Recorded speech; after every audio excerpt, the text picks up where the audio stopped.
followed those directions if they were positive and stayed self-quarantined and were responsible and didn't contribute to spreading the infection any further.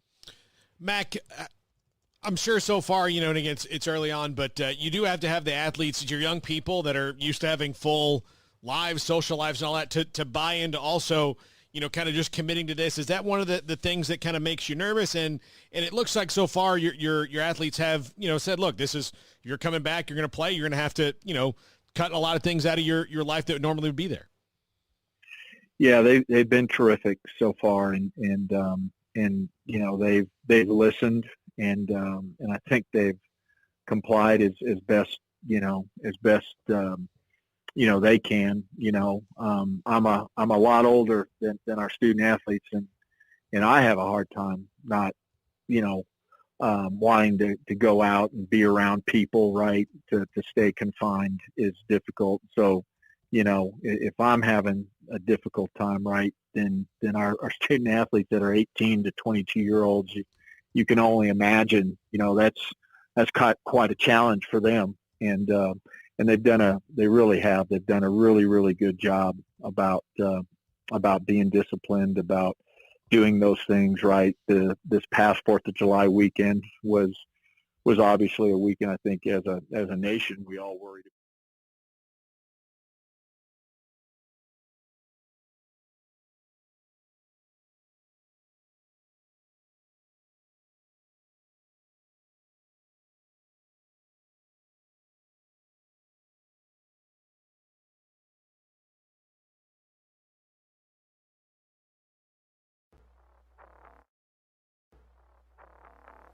Welcome to Sikkim 365 Radio.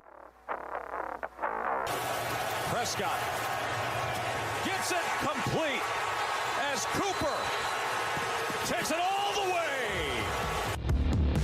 Sikkim 365 Radio is presented by IdealMRI.com. High-quality MRIs for $497 or less. IdealMRI.com. Your health is important, so is your budget. But it wants to be stronger, bigger, better looking in a T-shirt and in the end zone. Touchdown, Tyquan Thornton. The run sets up the pass. Another beauty from Charlie Brewer, a 35-yard score.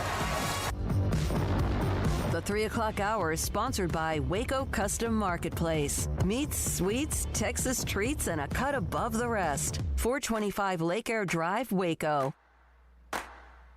Here's the windup. He pitches. Swing and a pop fly back into left field. Going back Maoli. He's there. Makes the catch. And Ryan has his no-hitter. But he does not tie the strikeout record. He is mobbed by his Angel teammates as he comes off the mound. And it is a no-hit victory for the young man from Texas, Nolan Ryan. Have you downloaded the Sikkim 365 Radio app? Do it today on the App Store and Google Play. Here's David Smoke, Paul Catalina, and Craig Smoke. Big day today for Baylor men's basketball as they get a commitment from a young man from a high school that has had Cade Cunningham, the number one player in the country who's at Oklahoma State, or will be, Joel Embiid, Ben Simmons, and D'Angelo Russell. Is that it? And yes, and also what we might in a few years say Langston Love, who committed to Scott Drew. Jerome Tang, a part of the initial contact with him, went to Cibolo Steele High School in San Antonio.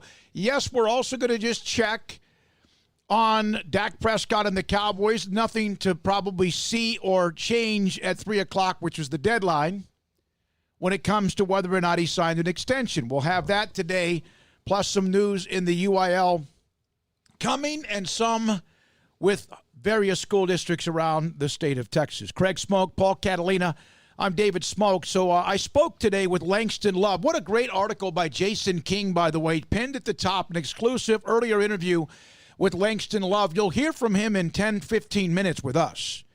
But he had all sorts of offers, including Villanova, Oklahoma, UCLA, Texas, and Texas A&M. But I can never say this. As much as I love my alma maters, I have three of them. Chofu High School, Yokota High School, and Randolph High School. Craig has Robert E. Lee, and Paul, you have yours. Bishop Rowe. Bishop Rowe. Well, I did. I don't know what it's going to be soon. Yeah. Tomorrow night it might be Tyler South. But and then also John Tyler might be Tyler North. But that's pretty impressive. Cade Cunningham, who's the name, as soon as Oklahoma State was put on probation by the NCAA, everyone, what's he going to do? But Joel Embiid, Ben Simmons, and D'Angelo Russell. Yeah, it's one of those academies, another one of these like special schools, right? Yeah. They're growing them there pretty good. And, you know, I read the minute that I saw the commit and I looked and I read the story and they asked him why he did it or why Baylor. It's the same story over and over again for Scott Drew. He and his staff are the first ones in on a player, and they make such a big impression that they just kind of stay there forever. And it's almost every time, you know, this is the first one to offer me, or no one else offered me, and Coach Drew came in and really made me feel wanted. Yeah. And that's how they do things. It's really amazing how it's been consistent. You don't hear like weird, there's no crazy recruiting stories with Scott Drew. It's the same all the time, and that's why they've been so consistent and so good. Yeah, he's got a nice offer list as well. 6'4", 190 is what he's listed around. Shooting guard out of Montverde Academy in Florida, as you mentioned, but from Texas. Stanford, Arkansas, Houston, Illinois, basically the entire Big 12 South. I mean, TCU, Oklahoma, Oklahoma State, Texas, Texas Tech, A&M, UCLA, Wake Forest, Villanova.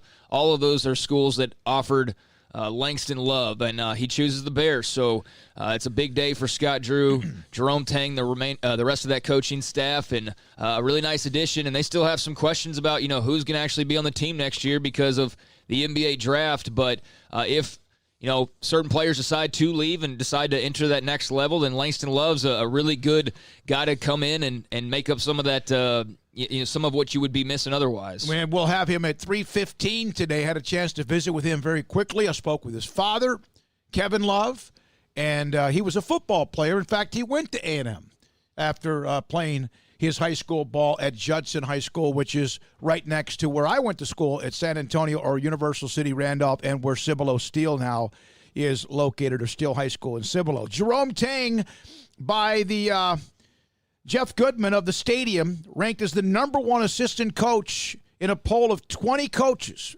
20 assistant coaches in the league. Who's the number one assistant coach based on this poll? Jerome Tang.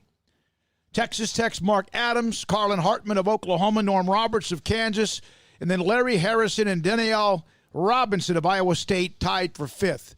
And that's not a surprise. What Jerome Tang brings to the table is a man, a leader, a coach, a mentor, and as the right-hand man with Scott Drew. Yeah, and his ability to, look, Langston Love was somebody, obviously you just heard Craig have that list, that everybody wanted. He could have gone literally almost anywhere he wanted to go. He could have tweeted out a top 180, of schools that sent him letters. I mean, everybody was going to do that. But what Jerome Tang is really good at is finding the guys that are not in the top 25. That turn out to be really good players in spotting talent and athleticism. He's got an uncanny knack for that and always has. Yeah, and, I'm really impressed by this commit. Looking forward to learning more about him outside of his offer list. I mean, the top 25 player in the country. And I was, one of the great things about Sikkim 365 in that premium section is if you're a Baylor basketball fan or somebody who's trying to learn more about Baylor basketball, well, there's a couple of threads that are up right now. See, there's already 5,000 people that have checked out Grayson's post from about 3 hours ago on Langston Love committing, and a bunch of people have already checked out Jason's story as well, or even though that just went up like 10 minutes ago, already almost 100 people have clicked on that in the last 10 minutes. So, looking forward to talking to this young man, and, certainly a big day for Baylor basketball. As I said, they were the first team to offer him a scholarship. That was 2 years ago, so almost 2 years in September will be the date that he received his scholarship, and here we are nearly 2 years later, and he's going to be a Baylor Bear. Cool little video he put out as well announcing his decision. Dak Prescott, it is going to be a $31.4 million guaranteed contract as a franchise player for the upcoming season, largest single-season payout in team history. there were discussions that there was some sort of a, of course, this thing really kind of ended in the fall.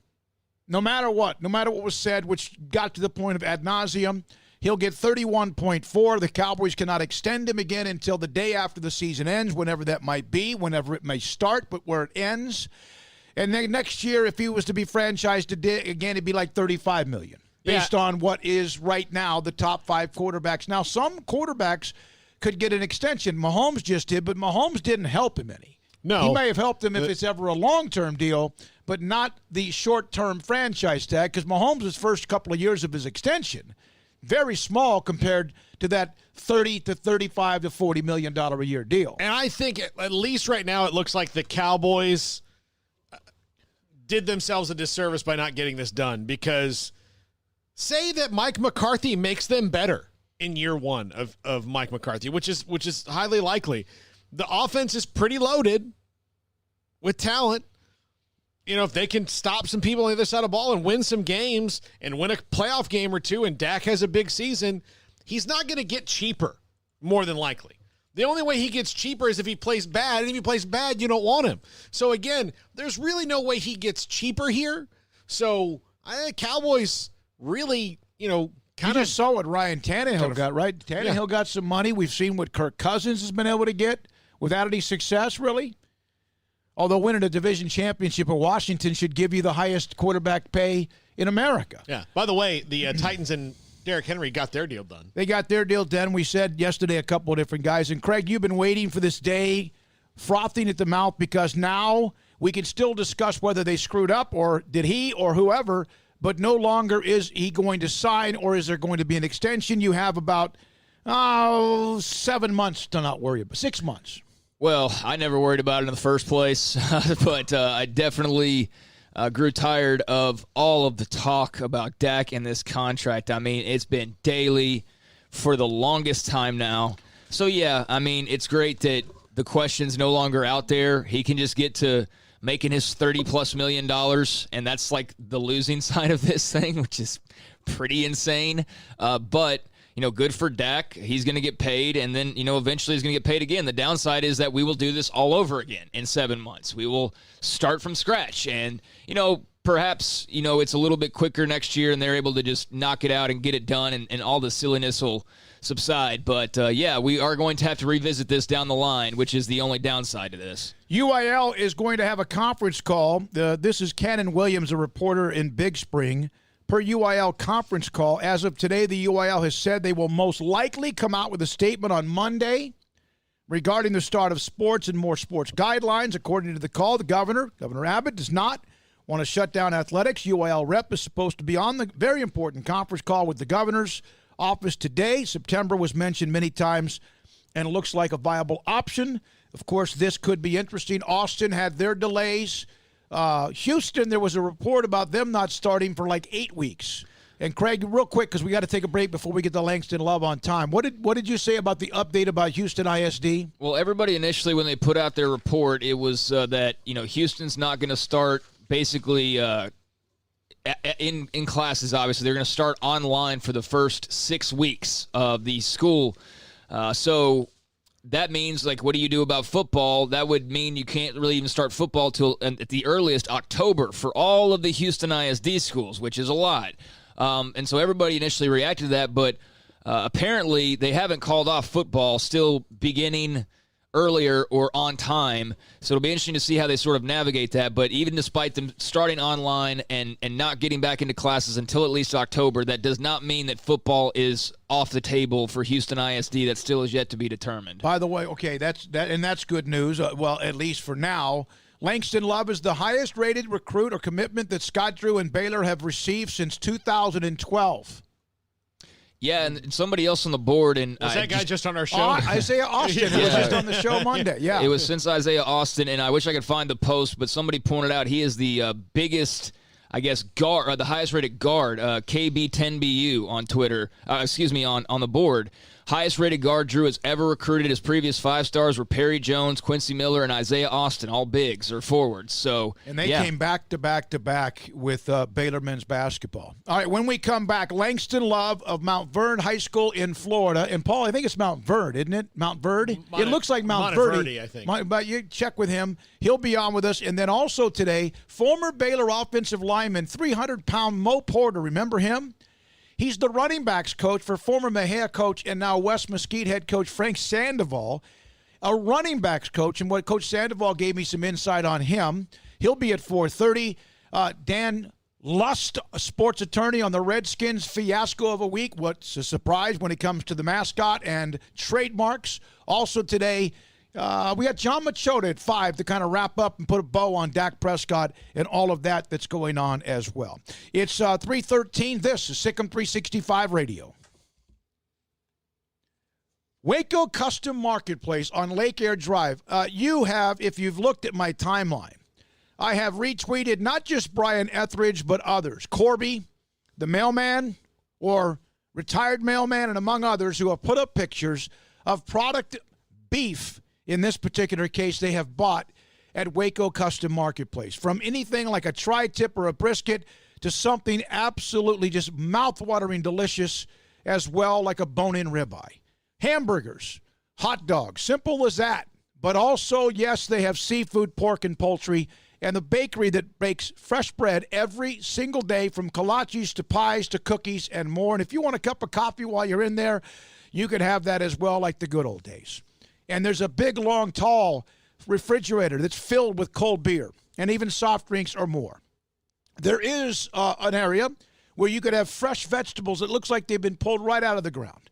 Canned foods as well if you want them. Pasta, boxed foods like Betty Crocker things if you want to, like au gratin potatoes or something like a casserole. They have the full meal deal of sauces and seasonings and more. It's Waco Custom Marketplace, where you can order also 30-pound bags of live crawfish by Thursday at noon. Pick it up on Friday or Saturday and enjoy for the weekend at 425 Lake Air Drive in Waco. With more than 160,000 alumni worldwide and counting, the Baylor family is growing. And through the university's expanded Baylor alumni program, the family is growing closer.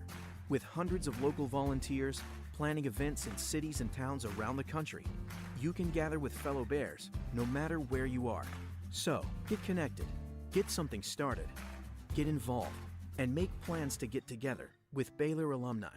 Visit us at baylor.edu/alumni. Southwest Sports Medicine and Orthopedics, the team physician of Baylor Athletics. Our doctors specialize in the diagnosis and treatment of any and all sports-related injuries. Celebrating over a decade of service in Central Texas, our doctors are equipped to handle a wide range of issues, whether it's your foot or ankle, orthopedic spine care, your hand or wrist, knee and shoulder pain, or if you're in need of our arthritis or total joint clinic. Trust the doctors that Baylor trusts. Southwest Sports Medicine and Orthopedics. Our goal is to get you back in the game. So it's time for us to have a talk, because obviously your buddies aren't telling you, and neither is your woman. You've been driving that truck around, exposing your stuff. It's not only embarrassing, it's disgusting. I'm talking about full frontal truck nudity, and it's time for you to do something about it with a grill guard or a front-end replacement bumper from Pickup Outfitters. There are lots of good reasons to get a grill guard, like when Bambi decides to cross the road at the same time you're occupying it. But the best reason is that no one wants to see your junk up in your grill. Pickup Outfitters on Lake Erie Drive carries all the major brands of grill guards, including Ranch Hand, Cattleman, and even the Renegade brand, made right here in Waco. And every grill guard we sell comes with our lifetime installation guarantee and no-worry warranty program. Won't you help us end truck nudity? Pickup Outfitters, 220 Lake Erie Drive in Waco. Check out our grill guards on our website at createacommotion.com/guards. createacommotion.com/guards.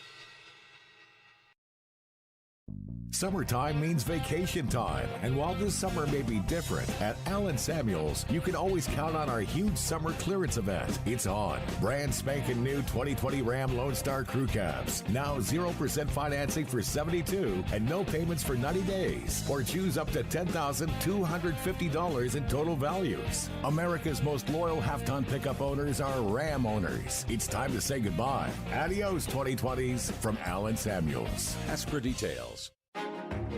Texas board-certified personal injury trial lawyer and Baylor alum David Willis and Baylor alum Parker Willis are ready to help if you or a loved one has been wrongfully injured in an auto accident, SUV rollover, industrial accident, 18-wheeler crash, or were seriously injured by a defective product or recalled drug. Call them for a confidential and free case consultation at 1-800-GOT-HURT or visit them at texastriallawyer.com, principal office in Houston, Texas. This is Sikkim 365 Radio. This segment on Baylor Athletics on Sikkim 365 Radio is brought to you by Richard Carr Buick GMC Cadillac, located at the Imperial Drive exit off Loop 340 in Waco. Proud supporters of all Baylor Athletics.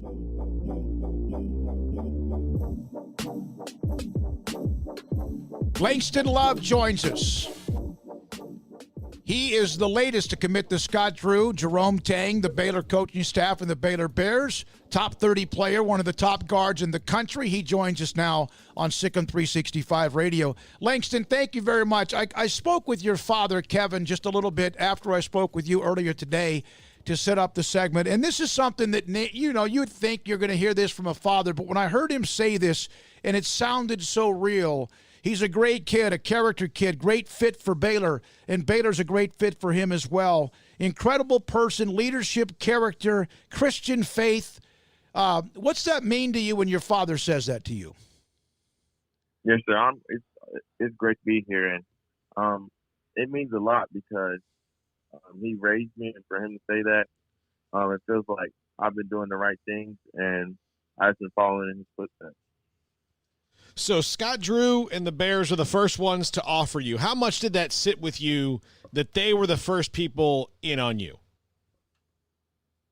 It sat with me heavy because when they offered me a scholarship, I was an under the radar player. There wasn't many schools contacting me at all.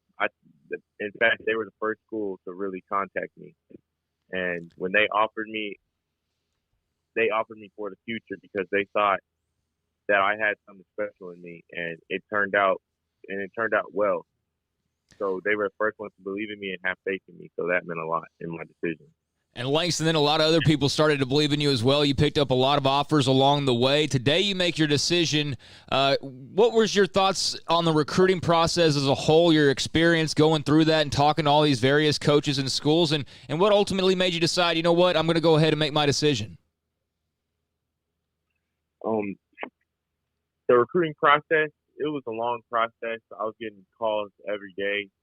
I was building new relationships with other coaches.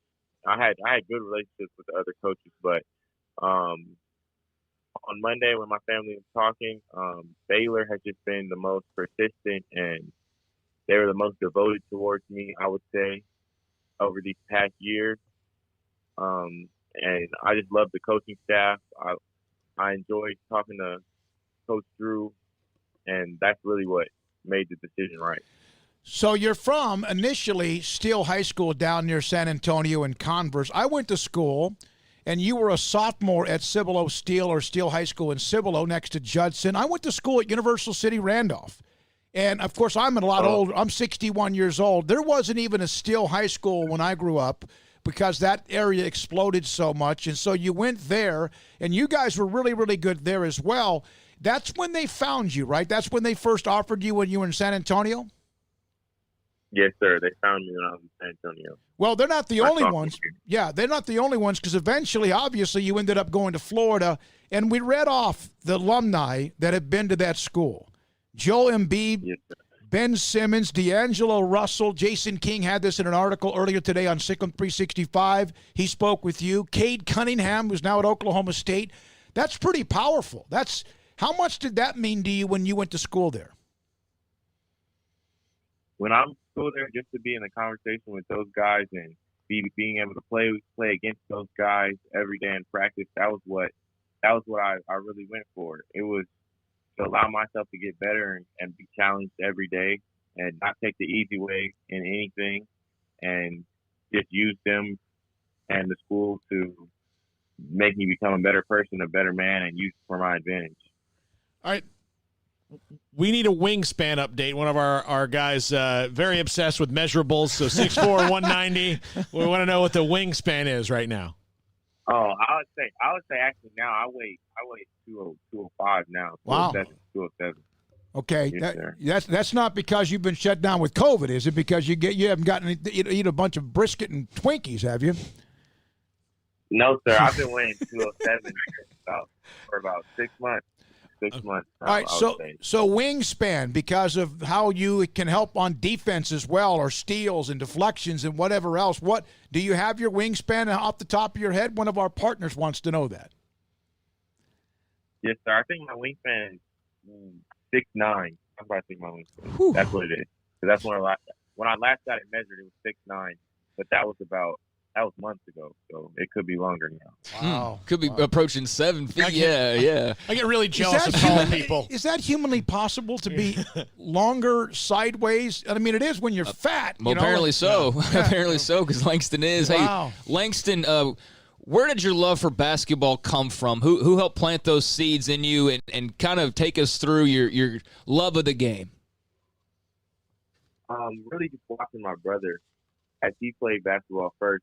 Watching my brother, and I wanted to do the stuff that he was doing. So when I was watching him, I would always go to his practices. I would always want to hop in and try and just be on the level that he was.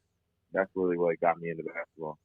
Langston Love is from Mount Verde High School in Florida, the academy. He's, again, picked Baylor over some of the best schools in not only the South but around the country as well. So you pick up the phone. What time was it when you committed to Baylor, and what was the reaction from the coaching staff? I committed to Baylor Monday around 8:30 p.m. I called Coach Drew and Coach Tang. They were screaming, jumping up and down, saying I'm fired up. It was a great reaction, and that made me feel good about my decision. So they're probably as excited as you are in the family. They're more fired up about it even than you. That you said that makes you feel better. Is that kind of what that's just all about with them? Yes, sir. Yes, sir. I feel like they really care about me, and that just makes my decision even more right, I would say. Was your first impression of Coach Drew and Coach Tang is how enthusiastic and happy they were? Yes, sir. They're very. My first impression is they're very sincere people. I feel like I can trust them, and they really are going to do the best things possible for me. Langston, how would you describe your game? What would you say your strengths are? What would you say even, maybe some areas you still need to work on? For people who haven't seen Langston Love in action, what would they see if they checked you out?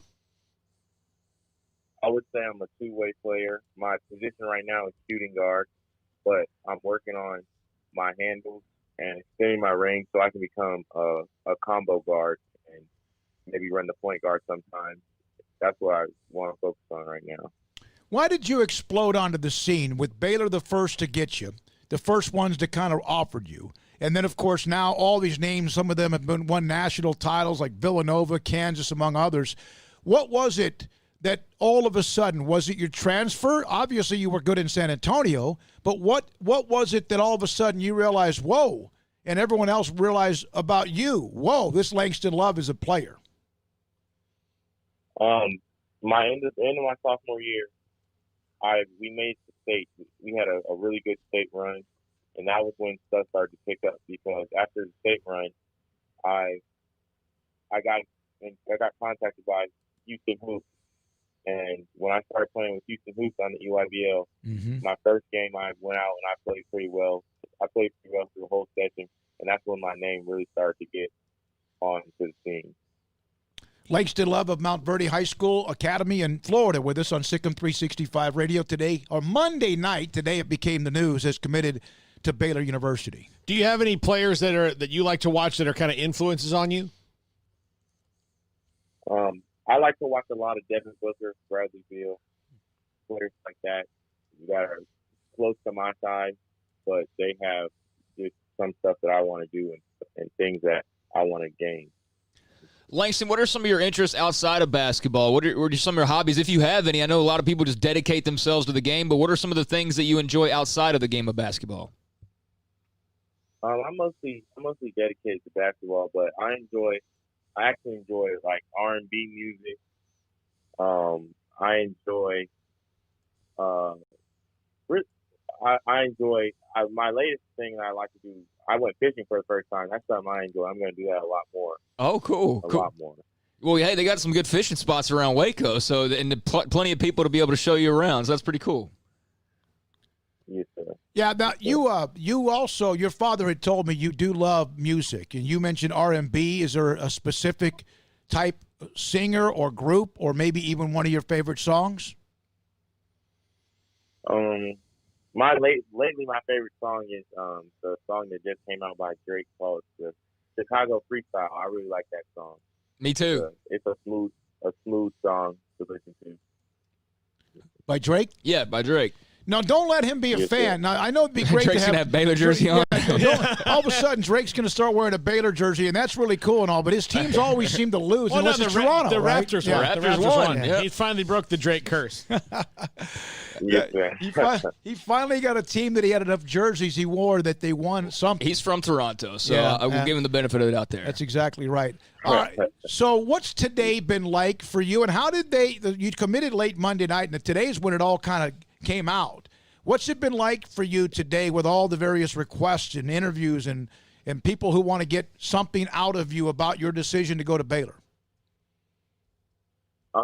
It's been a little hectic. A lot of people have been contacting me, but I'm grateful for it because I would rather be in this position than be in a position where nobody's contacting me at all to maybe get some interviews. So I just look at it as just blessings from God and just look at it as just something I got to do in the next step.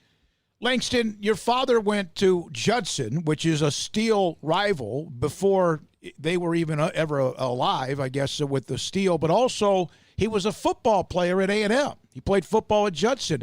What kind of impact did his athletic ability or his impact of what he did as an athlete, how much did that help along the way, and who else has had an impact in your life?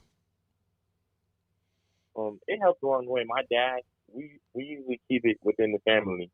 My dad, his athletic ability has rubbed off on me. That's where I get my size from. I'm close to about 6'5", 207 pounds. So without him, I would not be near that. And just him pushing me and giving me my work ethic, that's what helped me a lot. Yeah. Paul, anything? Yep. Craig? Nope, he's been great. Langston, we saw your commitment video. It's you're a basketball junkie, right? You go to the gym, that's what you do, and then you walk out the door with your Baylor shirt on, which is what announced everything to everybody. How cool is it though now that people know you as much as they do, but yet you're still very humble? Your father and those around you make sure that's the case. It's cool. It's cool that people know me now, but I look at it as I haven't really done anything yet. I just said I'm committed. I want to go to Baylor and help win some games and help bring Coach Drew hopefully a national championship, things like that. I really haven't done anything yet. So, did you know about that you're the highest prospect or rated recruit that Baylor has signed since Isaiah Austin, who we had on the show Monday, and that was 8 years ago? Did you even know that? No, I didn't. I didn't know. I knew Isaiah Austin. I knew about Isaiah Austin, but I didn't know that was the last recruit. Yeah, back in 2012, Quincy Miller. Before that, Perry Jones III, and then Isaiah Austin. But I tell you what, they've got one hell of a team coming back. Had a great team last year, and they've had a great run over the last decade or so. So thanks for your time, Langston. Congratulations. Go fishing and land a big fish, okay? Yes, sir. Thank you for having me on the show. And Baylor landed one. 6'9" wingspan. Yeah, they need to update his profile. I think the couple that I've seen, 6'4", 190, but 6'5", 207 is what he said. So he's added a bit of size. Seems like a great young man.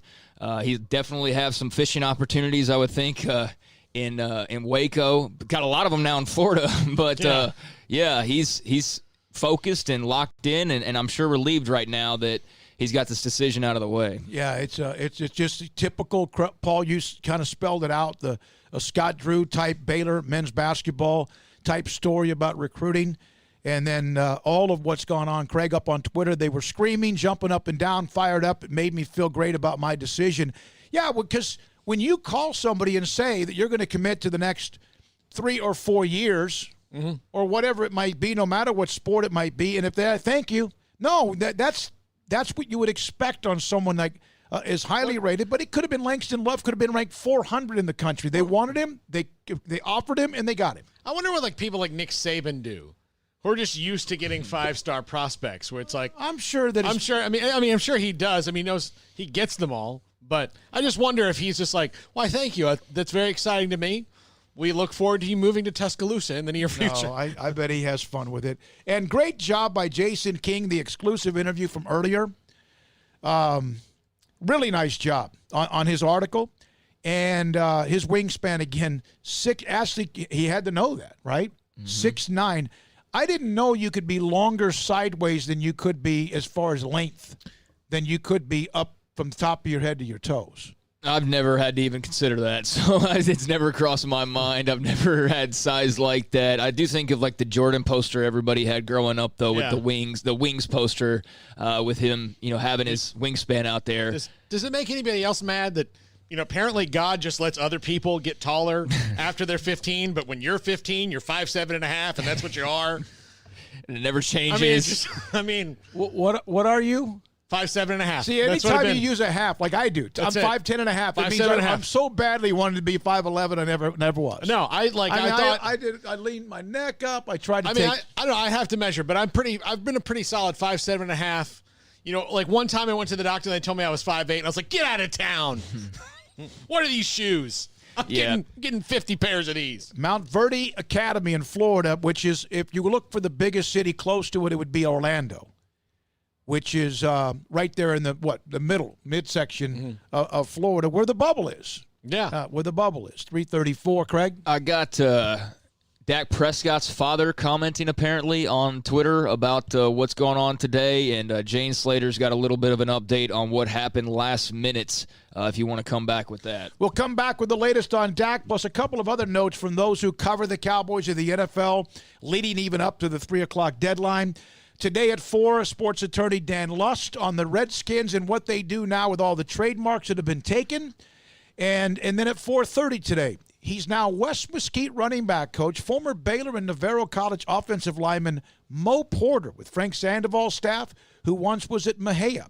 Also today, we'll have John Machota in a couple of hours, a little bit less than that, on Dak and what it means. And this is Sikkim 365 Radio. Richard Carr, Buick GMC Cadillac. It's employee pricing for everyone right now at Richard Carr. You pay what employees pay all month. And hey, we only got a couple weeks still left in this month. Qualified buyers right now save over $7,000 on 2020 Acadias or Yukons, or you can save over $6,000 on the Terrains. Buick Encores, well, they remain the perfect crossover SUV. Roomy interior, pack safety features, the latest tech. Right now, Buick Encore can be yours for only $19,900. That's a savings of $6,000 on a 2020 Buick Encore. And if you're looking for a little luxury mixed with some style and some power, all rolled up into a new SUV, well, don't settle. Drive the Cadillac XT4, XT5, or the 7-passenger Cadillac XT6. Experience the thrill of owning a Cadillac XT4 right now for only $35,900 at Richard Carr Cadillac. Great prices, free oil changes with a new purchase, and in-town priority warranty service all comes with your purchase at Richard Carr Buick GMC Cadillac. Richard Carr Motors are the people you can count on. A local family dealer run by Baylor Bear alumni. They want the chance to earn your business, so stop by their daily disinfected showroom and see their safety-focused staff, or they can bring the test drive to your home because your comfort and safety is their first priority. Find them at Richard Carr, that's KARR.com, or Highway 6 at the Imperial exit. Time to fire up the grill, heat up the oven, or get that deep fryer going to enjoy the top quality products at Waco Custom Marketplace. And order 30-pound bags of live crawfish by noon on Thursday and pick up on Friday to enjoy the weekend. Live crawfish available right now. And Waco Custom Marketplace doors are open for business Monday through Friday from 9 to 6, Saturday 10 to 5. And crawfish boil boxes available as well. Make your order for live crawfish by noon on Thursday. Pick up on Friday for the weekend. Waco Custom Marketplace, your home for fresh kolaches, cinnamon rolls, and baked bread daily. Butcher shop to cut your steaks the way you want. Fresh seafood, summer sausage, boudin, and house-cured and smoked bacon. Spices, seasonings, soup mixes, charcoal, and lighter fluid. Waco Custom Marketplace, doors open Monday through Friday, 9 to 6, Saturday 10 to 5, 425 Lake Air Drive or WacoCustomMarketplace.com.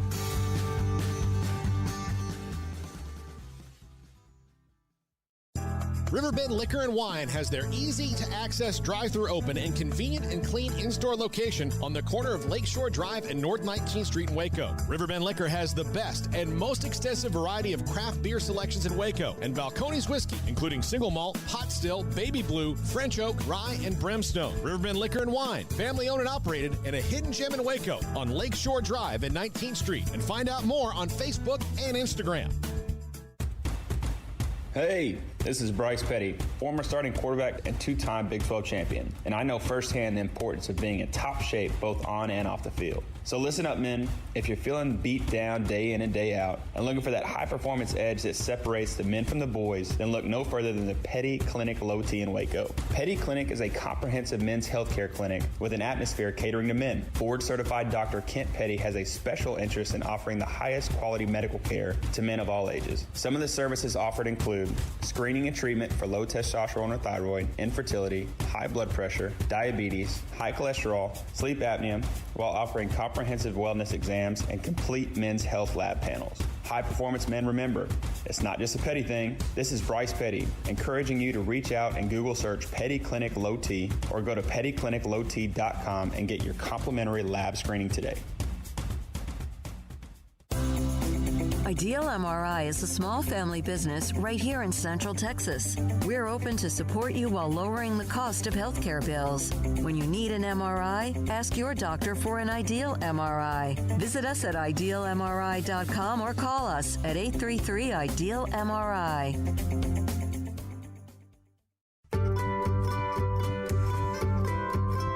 You want to know why Stonewood Dental is so successful? Listen to what happy customers have to say. It's pleasant. It's different than any other dentist's office. I really feel like they care. And it's not that you're here for 2 hours waiting on someone to take care of you. It's quick and easy, and I bring my kids, and my kids love being here too. They really love the treasure box. Staff is really nice and accommodating, real friendly. You feel more like home. It's not sterile looking. Everybody has their own personalized rooms with decorations and decor, and they'll even have a blanket for you when it's cold. I've recommended people to actually come here, and they are patients now. I really love it here. It feels like family. Learn more, stonewood-dental.com.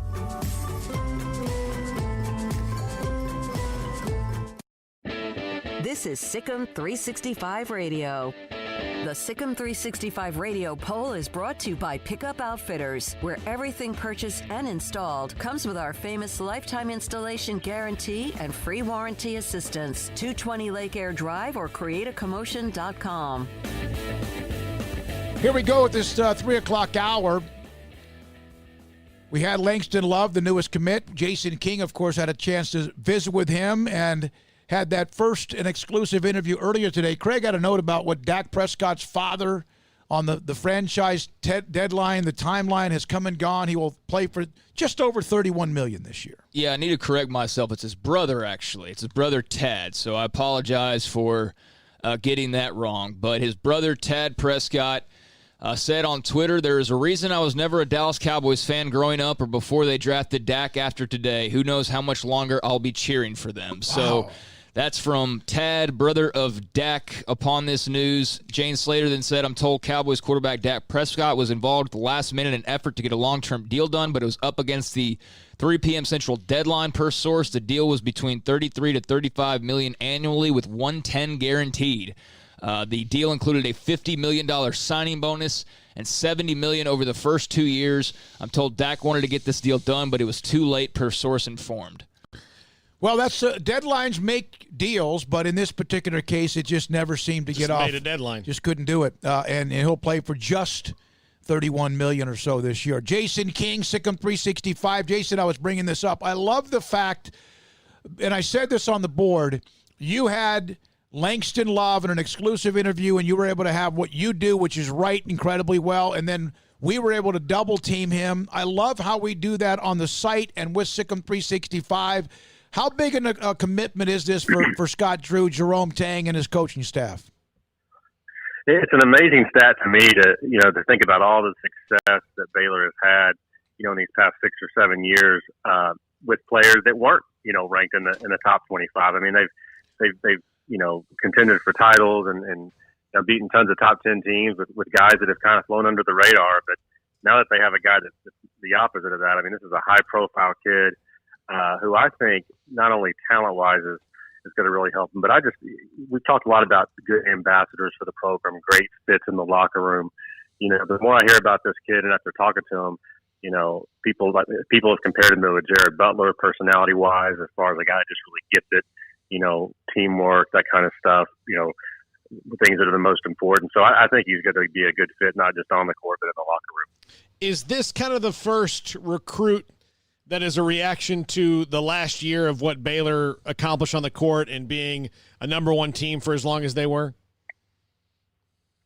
I can see where you'd say that. I think that probably might have put the cherry on top for him. But, I think another big deal for him was just the fact that Baylor, according to what he said, was the first school to offer him back, in the fall before his sophomore year of high school. Coaches weren't really on him at that time. A few people knew about him, and he wasn't a big name. But, he said Baylor recognized my talent kind of before anyone else did. And once they made that offer, they called me 3 or 4 times a week for the past 2 years. And I think, their persistence with him is probably the biggest thing that paid off. And he did talk about, being a very religious person, a person that really likes what Baylor has to offer academically.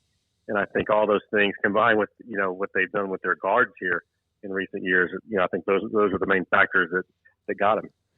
Being the class of 2021, Jason, he's not going to be playing until not this year, but the year after. So I guess the NBA decisions don't have too much of an impact, but the overall scope and outlook of this team moving forward, how does he fit in amongst the puzzle pieces? Well, that's what excites me. I mean, first of all, I'm just crossing my fingers that this season gets played, in a normal fashion, because this team is going to be great. But gosh, when you look ahead, I mean, I don't anticipate them. I mean, having Butler more than another year or two. Teague will be gone. Mitchell may be gone by the time this guy gets here. But you put like an L.J. Cryer, big-time point guard that's going to be on Baylor's team this year, probably in a backup role, but a really, really good player, high scorer. Put him in that backcourt with Love and some of the other guys they're going to bring in.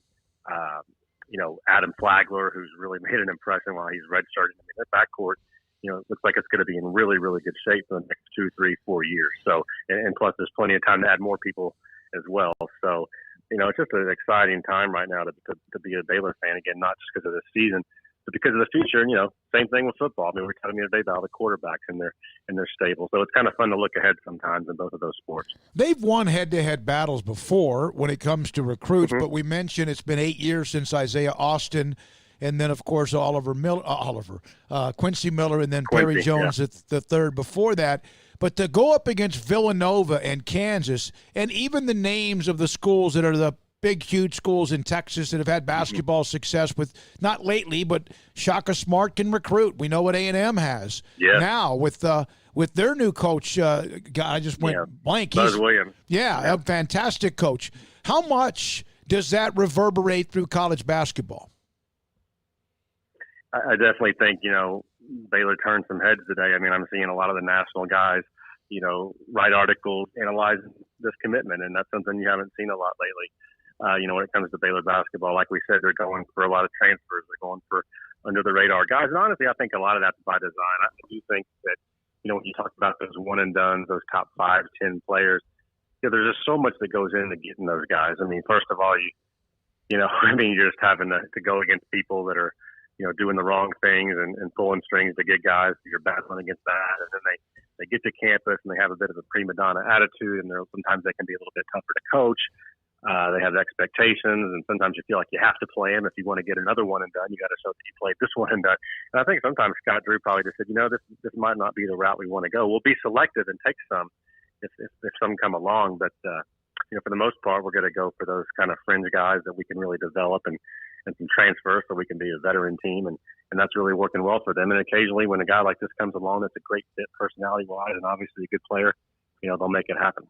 Yeah, it never ceases to amaze me, Jason, how they just seem to find, especially personality-wise, they just seem to find Scott Drew guys. I mean, guys that are, just right there, already kind of on the same page already with them. Especially lately. And some of those names we mentioned earlier, I mean, really good players that come in and I hate to, rag on anyone in particular, but like I said, sometimes certain players can make it where there's not harmony in the locker room and practices, things are tense and there's angst on the court and there's arguments and people are getting mad at each other. And I think, Scott Drew in the last 5-6 years has really placed an emphasis on not just recruiting talent, but recruiting good fits. And that's why a guy like, a Freddie Gillespie, Jared Butler, Davion Mitchell, pretty much every guy on last year's team, again, one of the best teams I've ever seen chemistry-wise. I mean, that's showing that those factors aren't overrated, and locker room harmony isn't overrated, and that's a big reason they won last year. I think it's a big reason they continue to win. So the reaction you posted when you asked Langston, and he kind of reiterated that when we had him as well. Can you imagine if you were a fly on the wall when Langston Love Monday night 8:30 calls Scott Drew? Is it like if you could have just made that up as the reaction, but that would have been his reaction in Jerome Tang, right? Right. Yeah, because I'm not surprised at all. I mean, Scott Drew gets excited about everything. He's such a positive person. So when you throw a big, huge news like that to really give him reason for excited, I bet he was going nuts. And I'm picturing Tang, doing little circles, a little dance in the office, and then getting back, to where his face is on the screen. And those guys, their energy is just so infectious, and I think it's a big reason they're doing so well. And but yeah, I can totally picture that room without question. The wingspan, Ashley Hodge had to know it. I didn't realize this, but Flagler 6'5", Mayer is 6'10", Loveday 7'1". Of course, he's a big kid. Turner 7 foot wingspan. Paul, who's JTT's the guy I can't pronounce, right? Jonathan Chamotachucha. Him. Yeah. Stamba. Right. So, and that's length, and that's that defense, and that's the perimeter. And man, he sounds like his father told me Baylor's the perfect fit, vice versa. Great kid, great character, great leader, and it just seemed like it's going to be a great fit. All right, so we're now, 3 weeks away? When's the deadline for the duo, the dynamic duo? August 3rd. And, still feeling really good about them coming back. The only thing that scares you is when you hear all the pessimism and the gloom and doom that is just, circulating throughout the social media and throughout Twitter about, the basketball season and the football season. Are we going to have it? I mean, you just hope that those guys don't buy into that, and then you hope that they stay positive like so many of the rest of us are, and that they'll still want to come back. But I'm sure they've got agents in their ear telling them, hey, there's not going to be a season or whatever.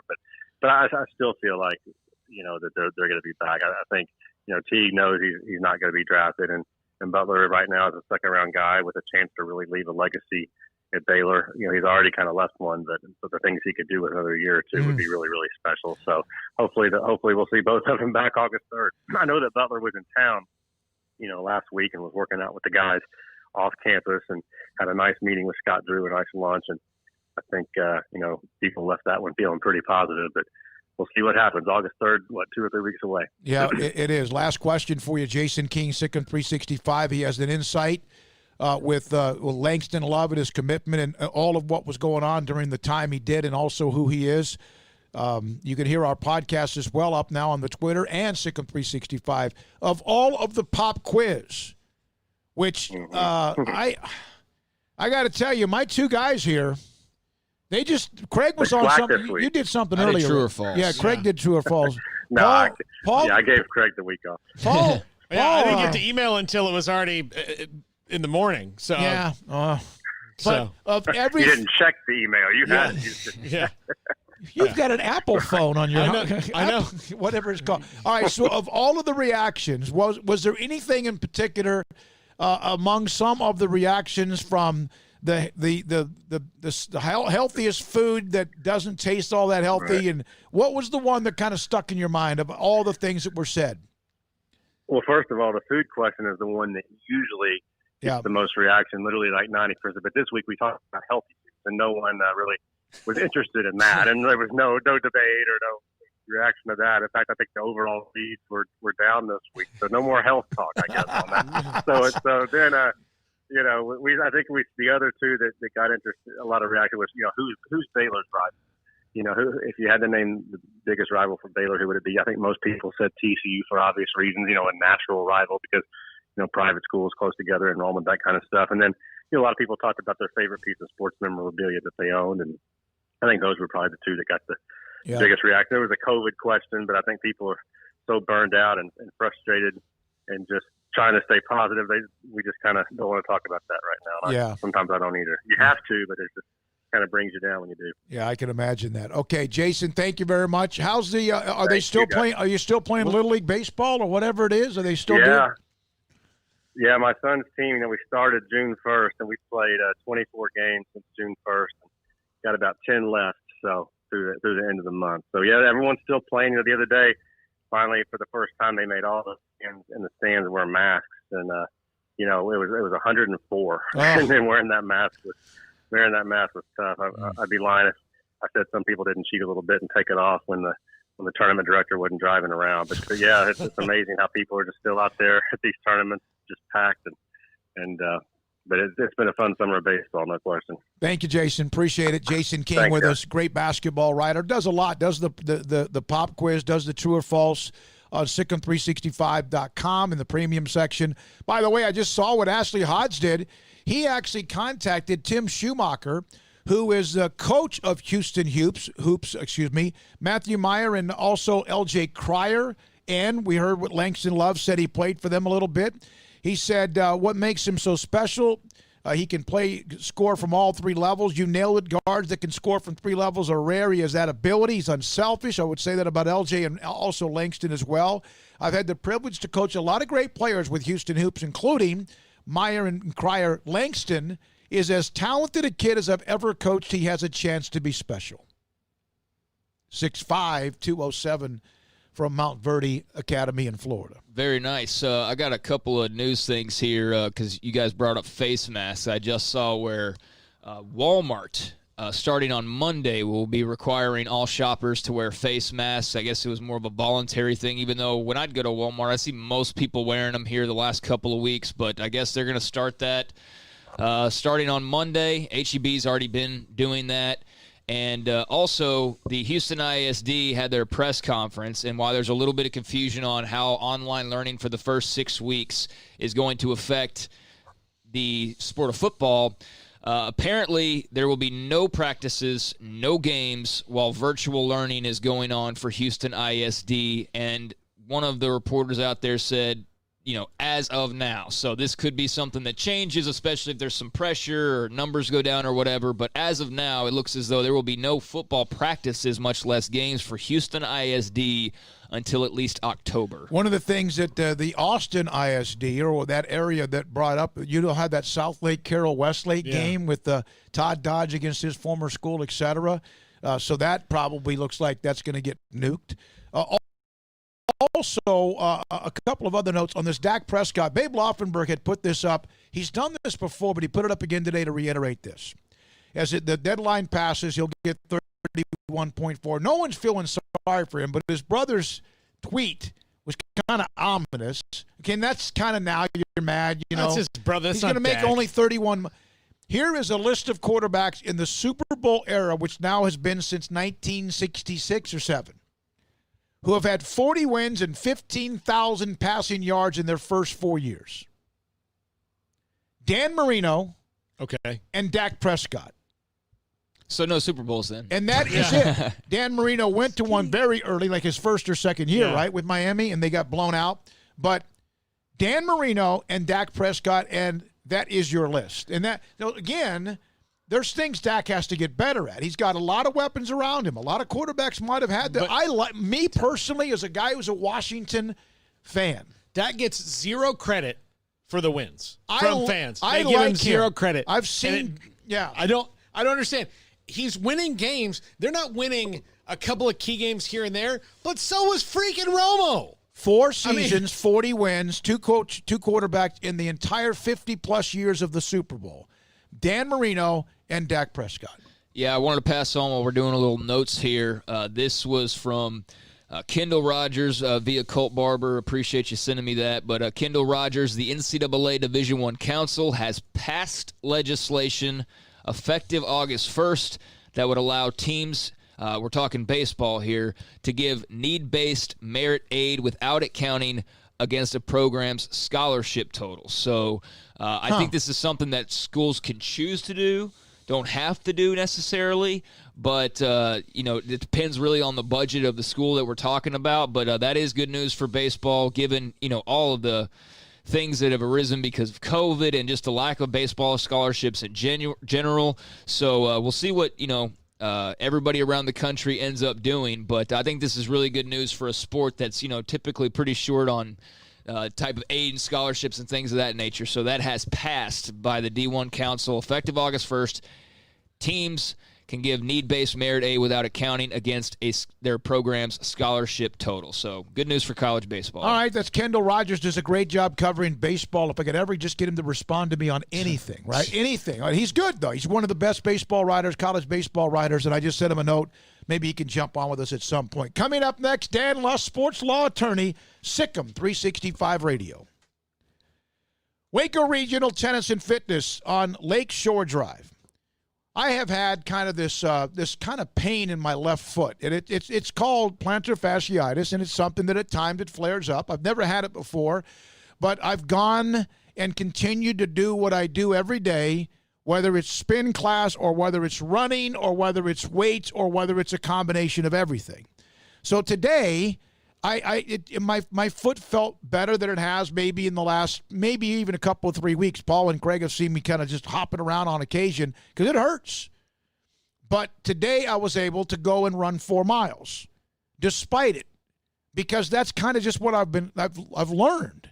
Because the commitment to staying fit, that doesn't mean you cannot take a deep breath. That does not mean you cannot, it doesn't mean you can't, like, I'm taking this day off, or you just don't have as an intensive workout that day. But today I got up, got dressed, and started running from where I live across the dam and back. Not all the way across the dam, because that's 2.6 miles. Back would be 5.2 or so. But I ran 4 miles today.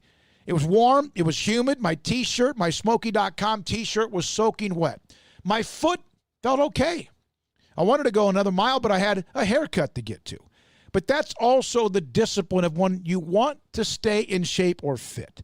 Waco Regional Tennis and Fitness on Lakeshore Drive in Waco can teach you that by just walking through the front door. And yes, I know if you're concerned about COVID, they are spraying and they are wiping down and disinfecting everything that either moves or does not move. That's what's been going on for weeks. And you know what? There are people that are walking through that front door to go play tennis in the back, and there's adults and children, youth, etc. I saw a couple of kids that play at Baylor taking lessons. And then there's individual workouts. There's group exercise, 40 plus of those classes every single day throughout the day. And there's yoga, and there's Pilates, and there's bar, and there's silver sneakers. Waco Regional Tennis and Fitness on Lake Shore Drive in Waco.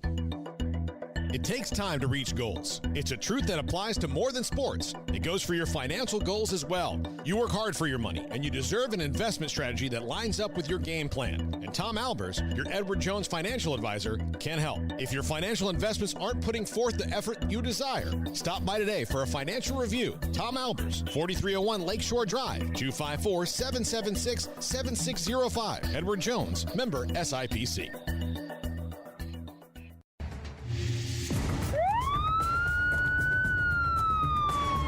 If you or a loved one or friend has been arrested and you can't afford bail, trust Terry and Chase Chapman at Chapman's Bail Bonds, covering Waco and McLennan County for over 25 years. Chapman's can bail you out anywhere with experienced, knowledgeable local agents who are committed to serving you professionally, respectfully, and with the highest integrity. Chapman's understands your privacy is important. Your freedom can be secured fast when you use Chapman's Bail Bonds. Open 24 hours a day. Payment arrangements available.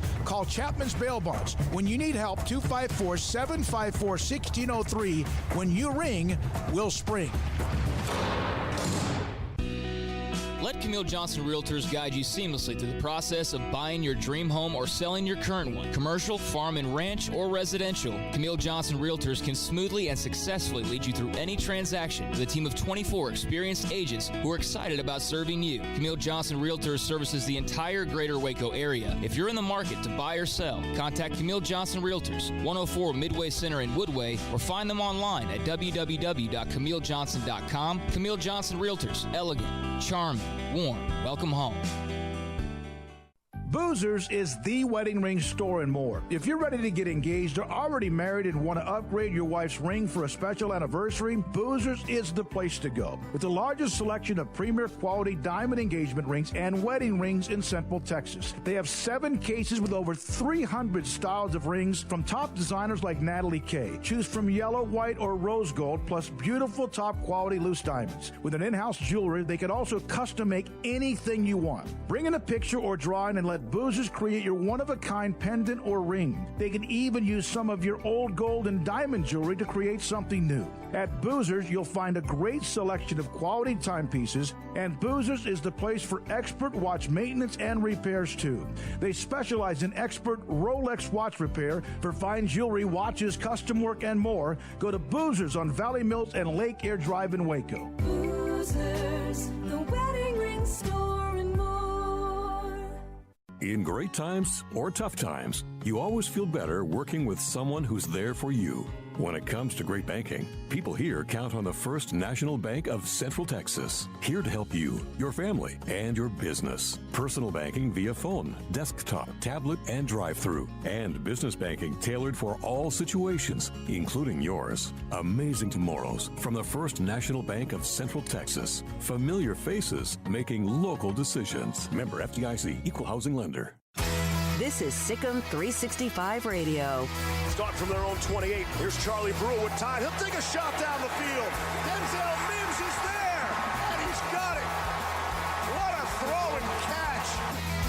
The 4 o'clock hour is sponsored by Boozers Jewelers, the wedding ring store, specializing in custom jewelry and repair, all in-house. Here's David Smoke, Paul Catalina, and Craig Smoke. Dan Luss at Sports Law Lust, attorney, sports law analyst, also on at Con Detrimental pod and across ESPN, Sirius XM, CBS, Fox Sports, legal analyst for Forbes. And he has joined us before on some legal matters, sports matters, many thing matters, and he does again today. Dan, thank you. It's been an interesting week, as obviously it seems like every week is interesting. But the Washington football team, which is my lifelong favorite team, as it is Craig's, we know what the decision they've made, and yet they seem like they can't do anything right. How much did that hurt them that this became so public that they were going to be looking for a new name? I think it hurt them a lot, but I don't want to let them off the hook so much, David, because at the end of the day, I think that you could just read the writing on the wall when they lost their trademark back in 2014. You know, South Park and a lot of, there was a lot of jokes that were made at the Redskins' expense. But that wasn't stopping them from buying up a couple trademarks if they were thinking of changing their name. But you know who did that, David? Number of trolls and trademark squatters across the country to make the Redskins' life very difficult. And even, over this past week, more squatters have put up names, even the Washington Soldiers. It's kind of, we'll say it's almost like the buzzards are coming. Every name is being swiped up now. So looks like Snyder has drove up the price significantly from what it would have been if they had just gotten in front of this. Because he has all the money in the world, even with a franchise that has not been good, does that hurt? Because I've seen other posts or trademarks or whoever the Macaulay guy might be. I'm not sure how much you've dug into that as well, but how much does something like this, how much would it normally cost if you weren't a very highly recognized NFL franchise? Well, a couple things, David. I'm very much in the weeds with this Martin Macaulay character, who's registered 40 trademarks. So normally for 40, and jokes aside, some names that there are people really behind: the Red Tails, the Red Hawks. Those are, I think, the two favorites. The only one that he doesn't have that's a favorite is the Washington Warriors, which once upon a time was Dan Snyder's preferred Arena Football League team if they moved to Washington. So I'm all over these little names here. I know it's part of my obsession, but neither here nor there, David. I mean, truthfully, to register a trademark, it's time more than money. If you have no objectors, no one trying to fight you for this trademark, even that alone will take you 5 months. But to hire an attorney, if it's unopposed, I mean, maybe a couple $1,000s, 4 digits, 5 digits.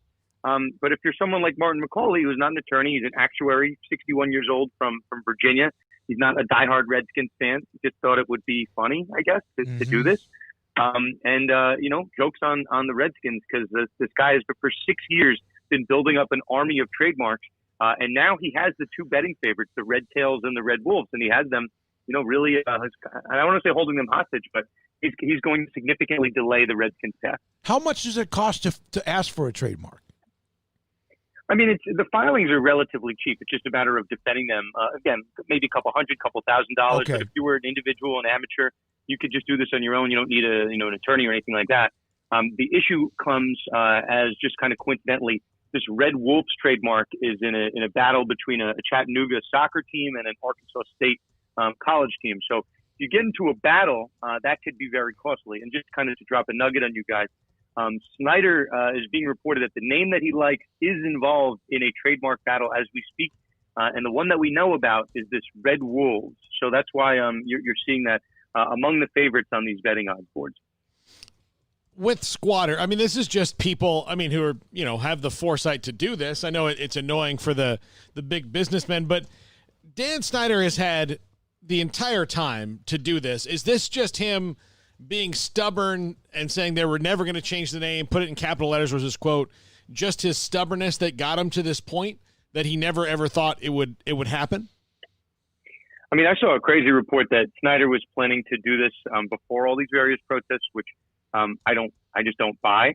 But I think it is his stubbornness. So you read the time frame. September 2014 is the South Park episode, which everyone had a lot of fun with. September 2014 is when Macaulay, among other squatters, started to buy up names because they said, you know what, this has lost federal trademark protection. It ended up getting it back over the next couple of years. Redskins fought to get that trademark back. But part of this, just the comedy of maybe errors or just stubbornness, Snyder and the Redskins spent a countless exorbitant fees defending this Redskins trademark over the past 4 or 5 years, only to the point now where it's going to be relatively worthless. They're not going to defend the trademark at this point. So they spent a lot of time, a lot of money, and what I kind of key in on in a PR sense, it's a lose-lose for them. They've been now the squatters made them look worse. The sponsors made them look bad for forcing them to change their name.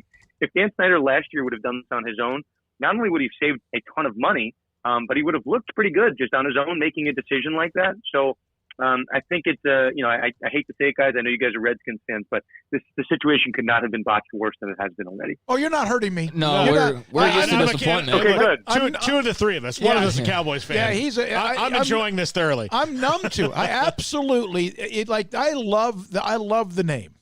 Since the mid-'60s, I've been a Washington Redskins fan.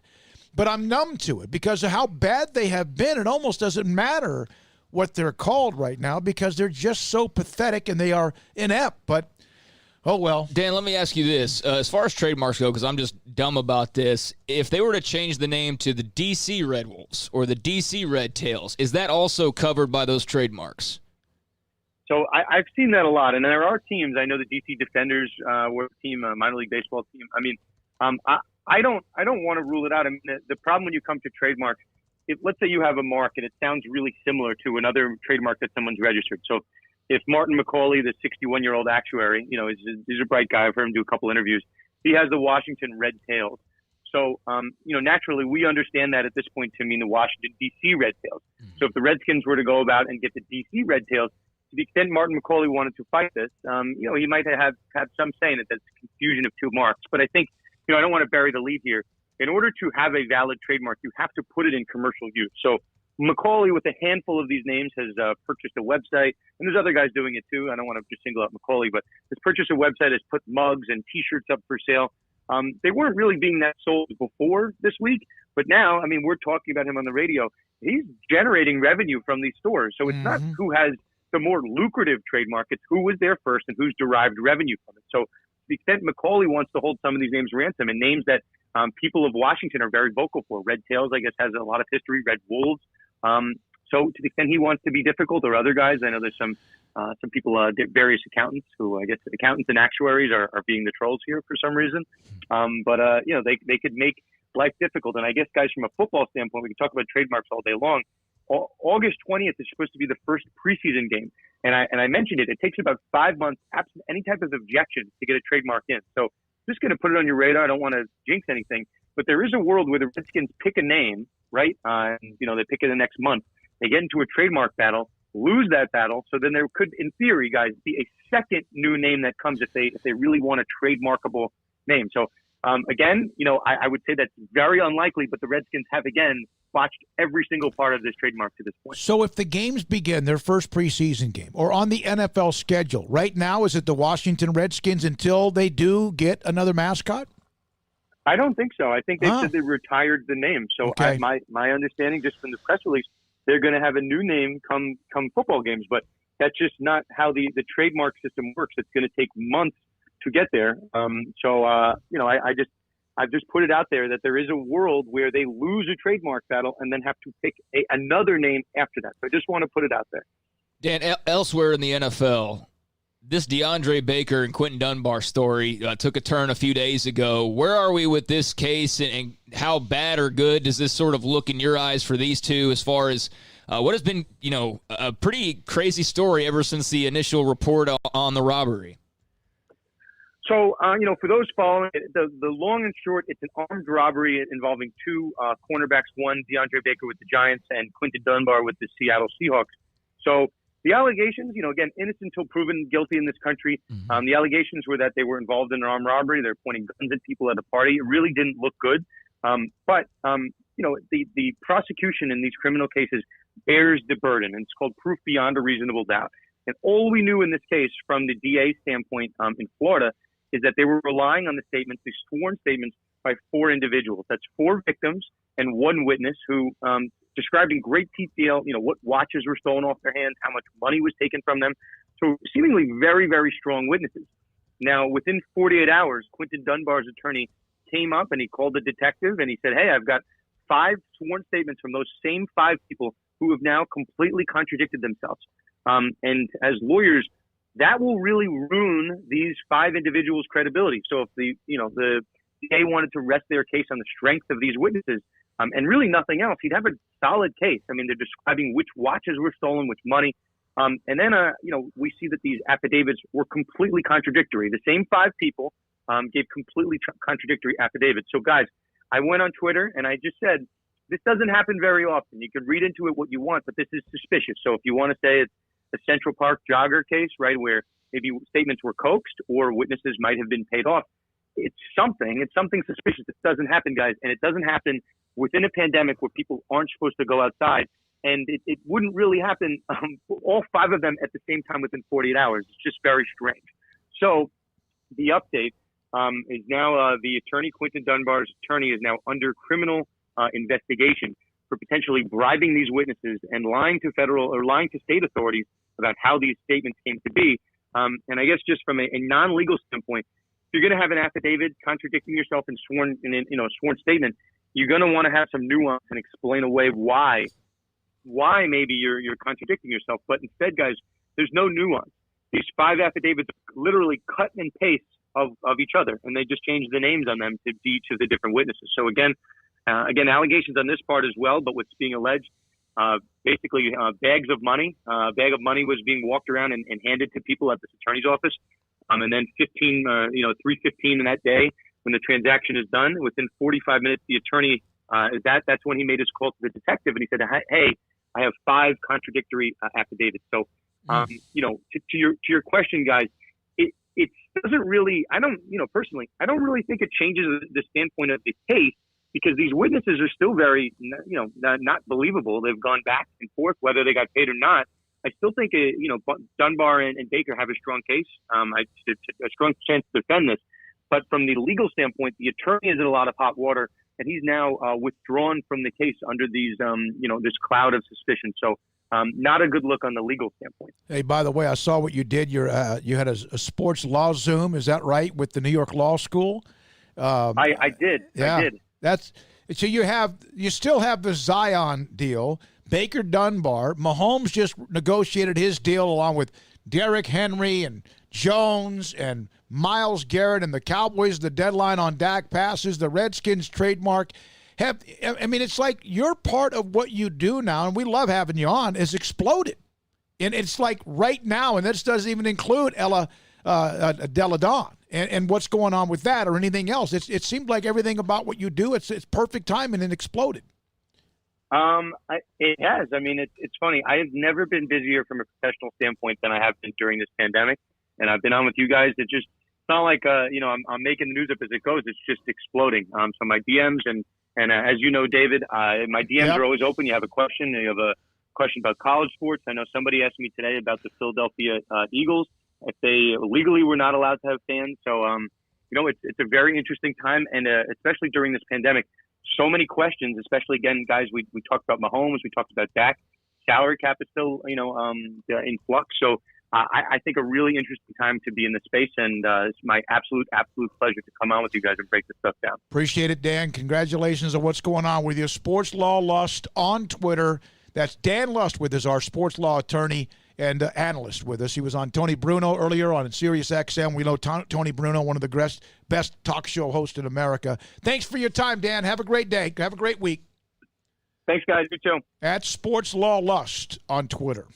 Yeah, the Della Don story, she has Lyme disease. Remember Jimmy Walker, former Baylor All-American, and one time had 48 weeks in a row as the number 1 golfer on the PGA Tour.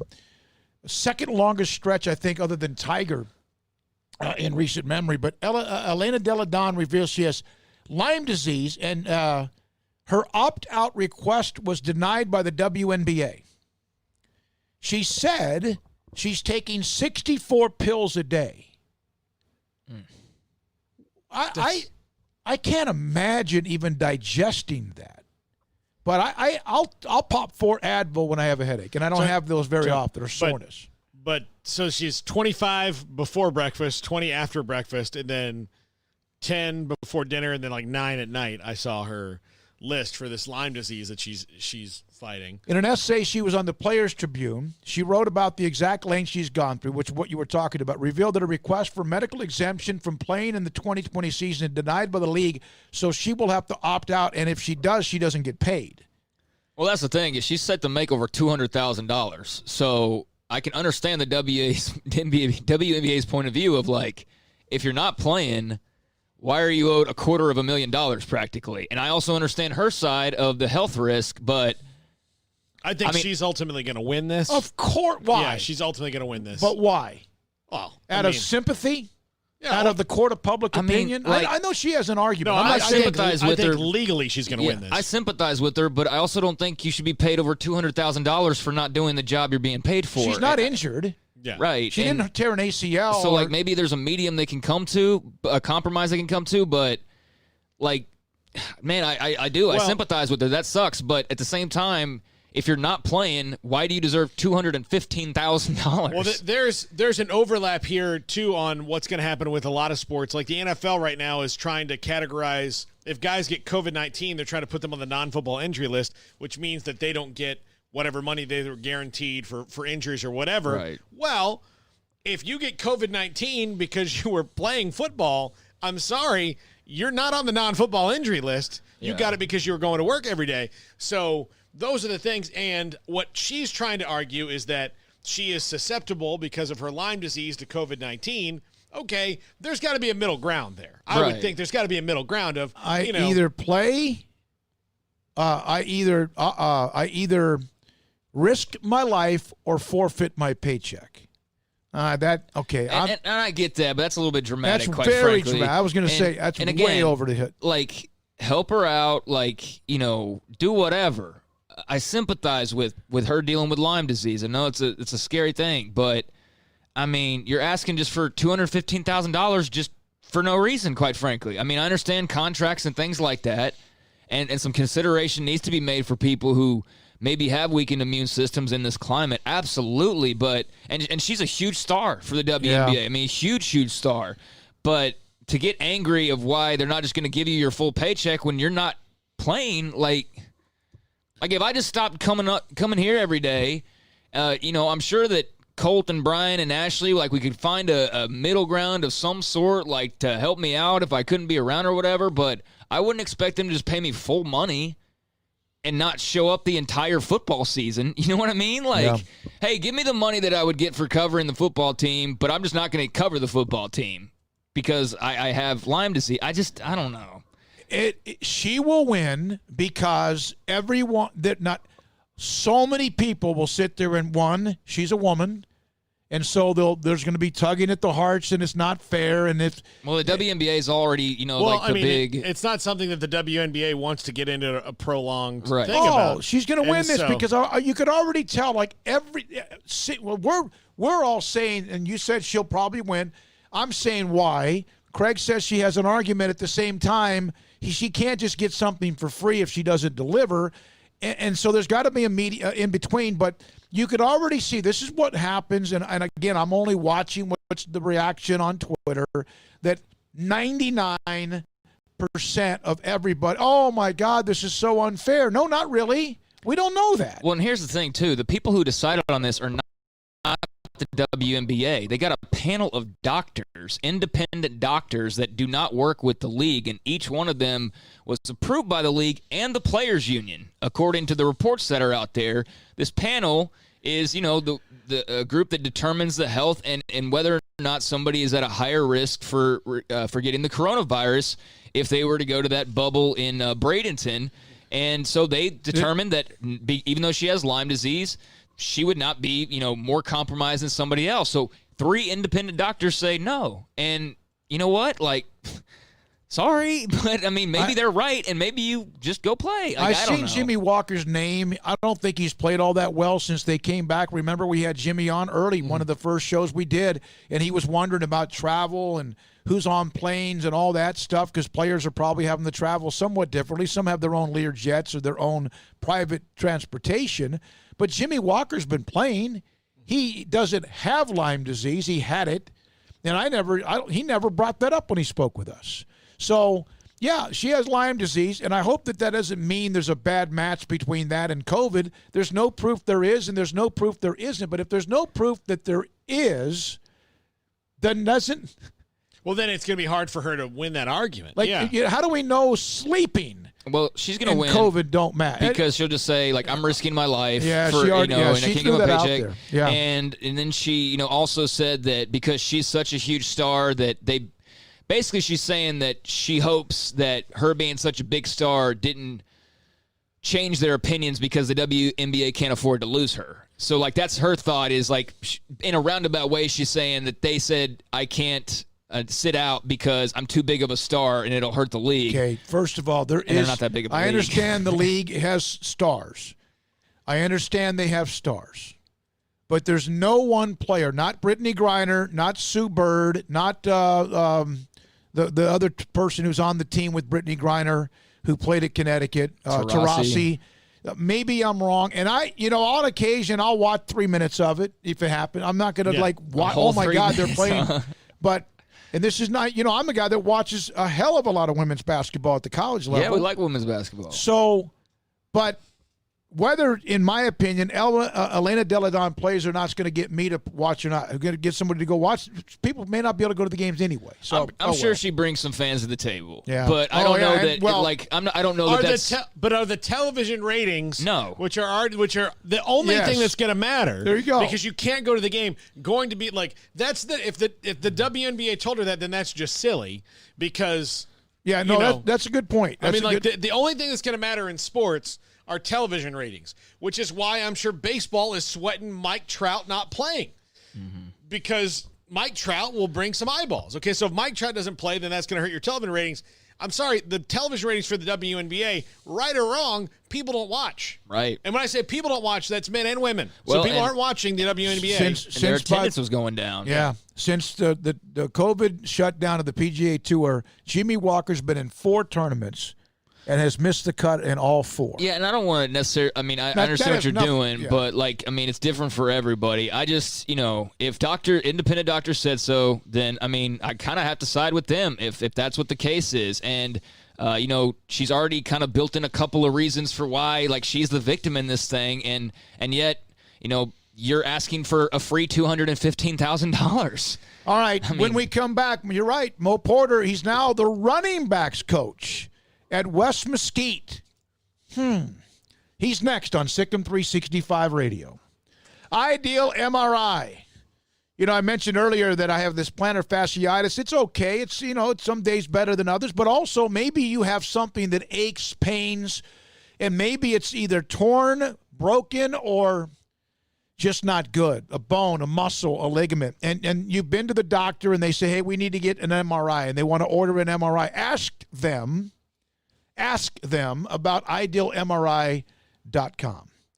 Dr. Rob Maxey reached out to me immediately following the time we announced Sikkim 365 Radio would launch and said, hey, we want to be the title sponsor of your show with Paul and Craig of Sikkim 365 Radio. Been amazing. It was amazing. Before we even knew what we were going to call the show or what we were going to do with some of the show. That's commitment, that's loyalty, and mine back to them because I've actually been through what they do. I've been in their business, in their building, in the Central Texas Marketplace in Waco. They set it up, and this, by the way, was during the shutdown. I was able to go in, get entered into the system. It took very little time. Had to fill out a couple of forms like you would. And then all of a sudden I started to meet the techs and the specialists. And then, of course, Al was there who helps run the location, the Central Texas Marketplace. And I'm always on the phone or texting or back and forth with Dr. Rob Maxey as well. IdealMRI.com makes what can be a very traumatic experience. And traumatic may be a little bit of a tough word, but, if you're claustrophobic or you don't like tight spaces, and I'm in a way sometimes like that, get it an MRI and put in your body and your head in one of those tubes, and you look up if you do and open your eyes and like an inch away, something's about to touch your nose can be a problem. That experience when I went to their location was flawless. The way they made me feel comfortable, getting entered, getting registered, getting set, and getting the MRI. And then afterwards, when the results came by the end of the day.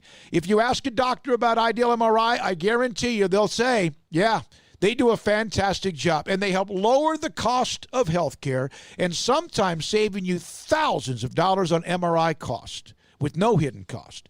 MRI, IdealMRI.com. Summertime means vacation time, and when you hit the road, do it in the vehicle of summer, Jeep. At Allen Samuels, it's our huge summer clearance event. It's on. Get employee pricing on brand new 2020 Jeep Gladiator Sport Editions, plus an additional $1,500 in retail bonus cash. And ask about 0% and no payments for 90 days on other Jeep models. It's time to say goodbye. Adios, 2020s from Allen Samuels. Ask for details. All offers with approved credit. In the market for a quality metal building? Since 1943, Pioneer Steel and Pipe has helped Central Texas residential and commercial customers with metal building design, panel options, building components, and trim options. Pioneer Steel and Pipe's residential line is energy efficient, offers low maintenance, reduces insurance payments, is impact resistant, and carries up to a 45-year limited warranty. In addition, they can also help you find a metal building contractor for your project. Pioneer Steel and Pipe with locations in Waco and Bryan and at pioneerboys.com.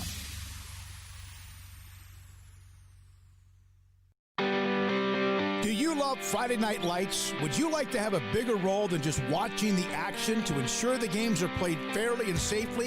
The Waco football chapter of the Texas Association of Sports Officials, or TASO, can make that happen. The 2020 Texas high school football season is right around the corner, and we need you to be a part of it. There's a shortage of officials across the state in all sports, and you can help. If you love the game and want to be a part of the solution, you can help our local student athletes continue to participate in games they love. Never officiated before? Don't worry. Waco Football Chapter can help and prepare you to make the right call. And right now, Introduction to Football Officiating class is accepting registrations.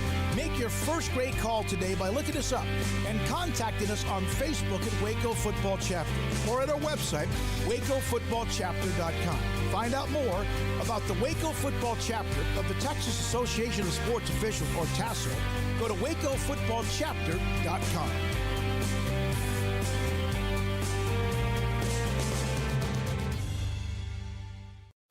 At Ideal MRI, we feel blessed to be part of the Waco community. We're a small family business here in Central Texas. At times like this, the cost of healthcare has never been more important. And unfortunately, significant illnesses and injuries still occur. And that's why Ideal MRI is open and here to serve you through this difficult time. So if you need an MRI, ask your doctor about Ideal MRI. You can schedule online in minutes at idealmri.com or call 833-IDEAL-MRI.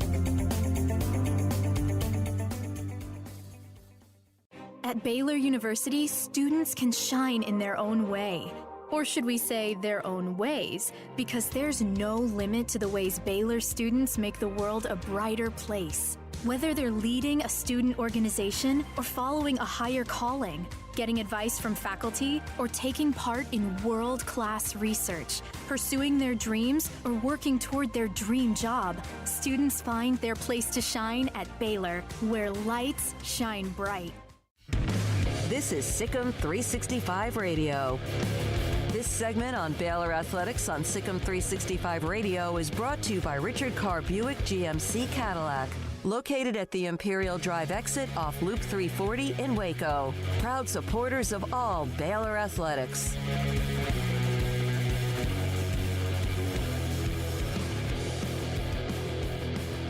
So I'm just kind of minding my own business, looking up and down the feed that I have on Twitter, and I see Wes Mesquite, the Wranglers, who now head coach is Frank Sandoval. He used to be on Joey McGuire's staff at Cedar Hill, and then he, of course, was at Mejia, and now at Wes Mesquite. And then I see Wes Mesquite _football, or FB. This week's edition of the Coach Profile, we go under the headset with Coach Porter. It's Mo Porter, Navarro College and Baylor, former offensive lineman, is a part of that staff, and he joins us now on Sikkim 365 Radio. So, Mo, thank you. Be a part of the show. Thanks for your time. And so coaching, I guess, is something that you pretty much jumped into pretty quickly after your playing career. Yeah, coaching was one of the first things. After my playing career, I always knew that I was going to go back and get into coaching. So as soon as I retired from football, I got right into it. I moved up here to the DFW area, and I've been bounced around, volunteer from different staffs to staffs, trying to learn as much as I can to be a coach. And this all season, probably about 2-3 weeks ago, I got a call from Coach Sandoval, and he wanted me a part of his staff. Were you were already doing, were you not, some volunteer work with him, and it just seemed like you caught his attention and vice versa? How did that go? No, actually, Coach McGuire, Coach McGuire, he was a part of Coach McGuire's staff, and Coach McGuire put a good word out for me around the DFW area. And Coach Sandoval was one of the first coaches to reach out to me, and we went from there. What's it like to get a recommendation from Joey McGuire? It's fantastic. That's the best recommendation that you can get. Yeah. That's a legend in Texas football right there. Do you try to match his energy when you're coaching? Coach McGuire's energy is unmatched. I don't think there's a coach in America that can match his energy. But I try my hardest to be just like him, show the passion that you got to have to be a part of the game. Show the players as much that you love them as much as you possibly can so they can get the best effort from them. Coach McGuire showed me a lot of ropes, and he's like one of my mentors when I do this coaching stuff. What stood out to you about Coach Sandoval, Mo? Coach Sandoval is great. I love being around Coach Sandoval. He's a miniature Coach McGuire. He brings the same energy, the same juice every day, just like Coach McGuire does. You are and have to be among the largest running backs coach in America. I'm pretty sure I'm probably the biggest running back coach in America. So when you played at Navarro and played at Baylor, I'm sure you had to be. An offensive line was massive, in the 300-plus range. So how much do you weigh? And I'm not saying that just because you lose. Sometimes guys get out of football and they aren't taking as many supplements and all the other stuff, and you lose a little bit of weight. Where are you right now? Right now, I'm back in the 300 range. This quarantine stuff got the best of me. To be inside, put on about 10 more pounds, honestly. But before that, I was in around the 290 range. I worked out every day to try to shed some of that weight after playing. I would have to be big, carrying around 320 weight frame all the time. I always wanted to be the person to lose a little bit of weight. I didn't want to get too skinny to look like, but I wanted to just drop a couple of times. I don't need to be as heavy. It helps with back problems, knee problems, and all that good stuff. With being an ex-offensive lineman, you have kind of a unique perspective on what to tell running backs as you're coaching them. Is that kind of what you bring? Is that because you have to know as an offensive lineman, you have to know what everybody's doing all the time? Exactly. This running back stuff is new to me, but it's also the same. When I coach my running backs, I try to teach them what the linemen are doing. That's going to help them be a better runner so they can know what the linemen are doing with their combo blocks, who they have to come up to go block, the type of steps they're going to take, the alignment that you should read, the leg that you read. If you're on the outside zone, to read the inside leg of the tackle to know when you're about to cut up the field. Just try to get them small things that I had to pick up, learn and go my way, going to NFL and all that. Try to pick up, tell them some of the stuff I picked up from some of the vets that I've been around. Mo, you mentioned Joey McGuire and the lessons, the people you've been around. Who have been some of the influences, and who are some of those guys you feel like you can call and lean on that have been in coaching and know what it takes, that can give you some pointers here and there? Starting from the high school phase, I know I can always reach back out to my old high school coaches back at Fort Bend Marsh. Those guys have been helping me along the way since I've been in high school. Those are somebody I know I can go lean back on if I ever need to. And going to the college level, I know I can always call on my old Baylor coaches, no matter who it is. Coach McGuire, since some of the guys that stayed in Texas, like Coach Wetzel, Coach Bell, and Coach McGuire, those guys that are part of the staff, I can still reach back out to them. The other guys, they went off to the next level, but before they went to the next level and they were still at Baylor, I was able to reach out to them a lot. Going back to Coach George DeLeon, who was a big influence on my life and a big influence on my coaching career, because he taught me a lot of the games that I didn't know. That's why I was able to hop into the coaches as quick as I did, because of Coach DeLeon, how he broke the game down for me and was able to hand me a lot of his knowledge, a lot of his 30, 40-plus years that he had in coaching, pass that down to me. All right, so you're what are you, 6'5", Mo? 6'6"? Yeah, about. Okay. I was 6'5" and exactly 3/4 when I got my height measured. All right, well, we're going to make it 6'6", but this is the shocking news. He's not just the largest running backs coach maybe in America. You're not even the biggest coach in the offensive staff, are you? No, we have a coach, Westbrook, and he's a pretty massive guy. He's 6'6", 350. Yeah. He's a pretty massive being. Well, guess what? But Frank Sandoval told me you're a good-looking 300, by the way. He did say that. So you have leaned down quite a bit. You went through the time period, the transition from when you were at Navarro, then you sat out your junior year at Baylor, then 16, and then, of course, the transition from Coach Briles to Coach Grobe and that staff, to then Coach Rule. How tumultuous was that, and what did you learn about life during that time? It was very taxing, being a kid. I came to Baylor, I was 19 years old, so the transition from there, I was a kid when I first got there, and I left as a man going through 3 different coaches. That was just a whole different, it was very hard to get accustomed to one coach's staff, then the very next year to get accustomed to the next coach, and then the third year get accustomed to another coach. It was, like I said, it was very hard, but I got through it, and I keep that chip on my shoulder. I had to go through that adversity, and I pulled out through it. Did you fight a little bit early on with the change to the coach rule system? Was that because you were a part of the Coach Briles, Coach Grobe, and Coach Grobe had all of Coach Briles' staff on? We know all that story, but did you kind of push up against what Coach Rule and company were trying to do initially and then realize, hey, no, I need to join? Yeah, unfortunately, I was one of those guys when he first came. I was hard for them to get into because I was just so hurt about what happened to the coach that I was recruited by and everything. So I was kind of pushing back. But after a while, after I gradually knew and got to know the coaching staff, I knew that their best interest. So after a while, it took probably a couple months, but then once I realized that they was doing what they doing was best for us, we had a great relationship from there. Mo, what was that like to see what Baylor did last year? I mean, I saw you on Twitter. You'd get fired up. A lot of former players were very vocal. They obviously just, played their hearts out. Defense was nasty. I mean, just what was that like for you to know and to have seen all that had occurred over the last few years for them to have that type of success? Man, it was amazing, but we always knew it. My senior year, we knew the type of team we had. Going through all that adversity we were going through, and unfortunately, we were able to go to 1-11. But we knew Coach Rule's plan was going to work for these kids. We knew for a fact that they was going to be successful going down the line. So I was excited about what they did, but I already knew it was going to happen.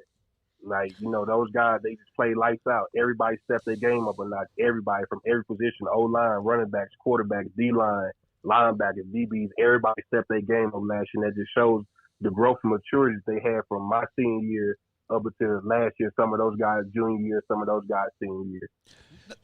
Go ahead, Paul. Not everybody bought into Rule at first, and you talked about doing that from a player's perspective who's trying to make things. If you're a player in a team and transition and all that, when you're trying to make things right and you're trying to do things the right way, how difficult is that when not everybody initially is pulling the rope in the same direction? I mean, it's very difficult. How you got some players that's already bought into it, and then you got some players that wasn't bought in. So it was constantly us bickering, fighting. Locker rooms going crazy and all that, arguing on the field, whatever. But once everybody got on the same page, everything started slowly but sure and turning for them. All right, so you're now coaching high school football. You're at West Mesquite, and you have this opportunity. How much then that with what you learned from different angles of different staffs, do you think helps you now communicate with younger players, not that you're that much older than them, but to communicate with the high school players at West Mesquite because of what you've been through? The biggest thing, you got to learn how to adapt. That's what I learned from every coach staff that I've been a part of. You have to adapt, because football is an ever-changing sport. It's going to always change. Sometimes, unfortunately, coaches staff change. Some change for the better, some change for the worse.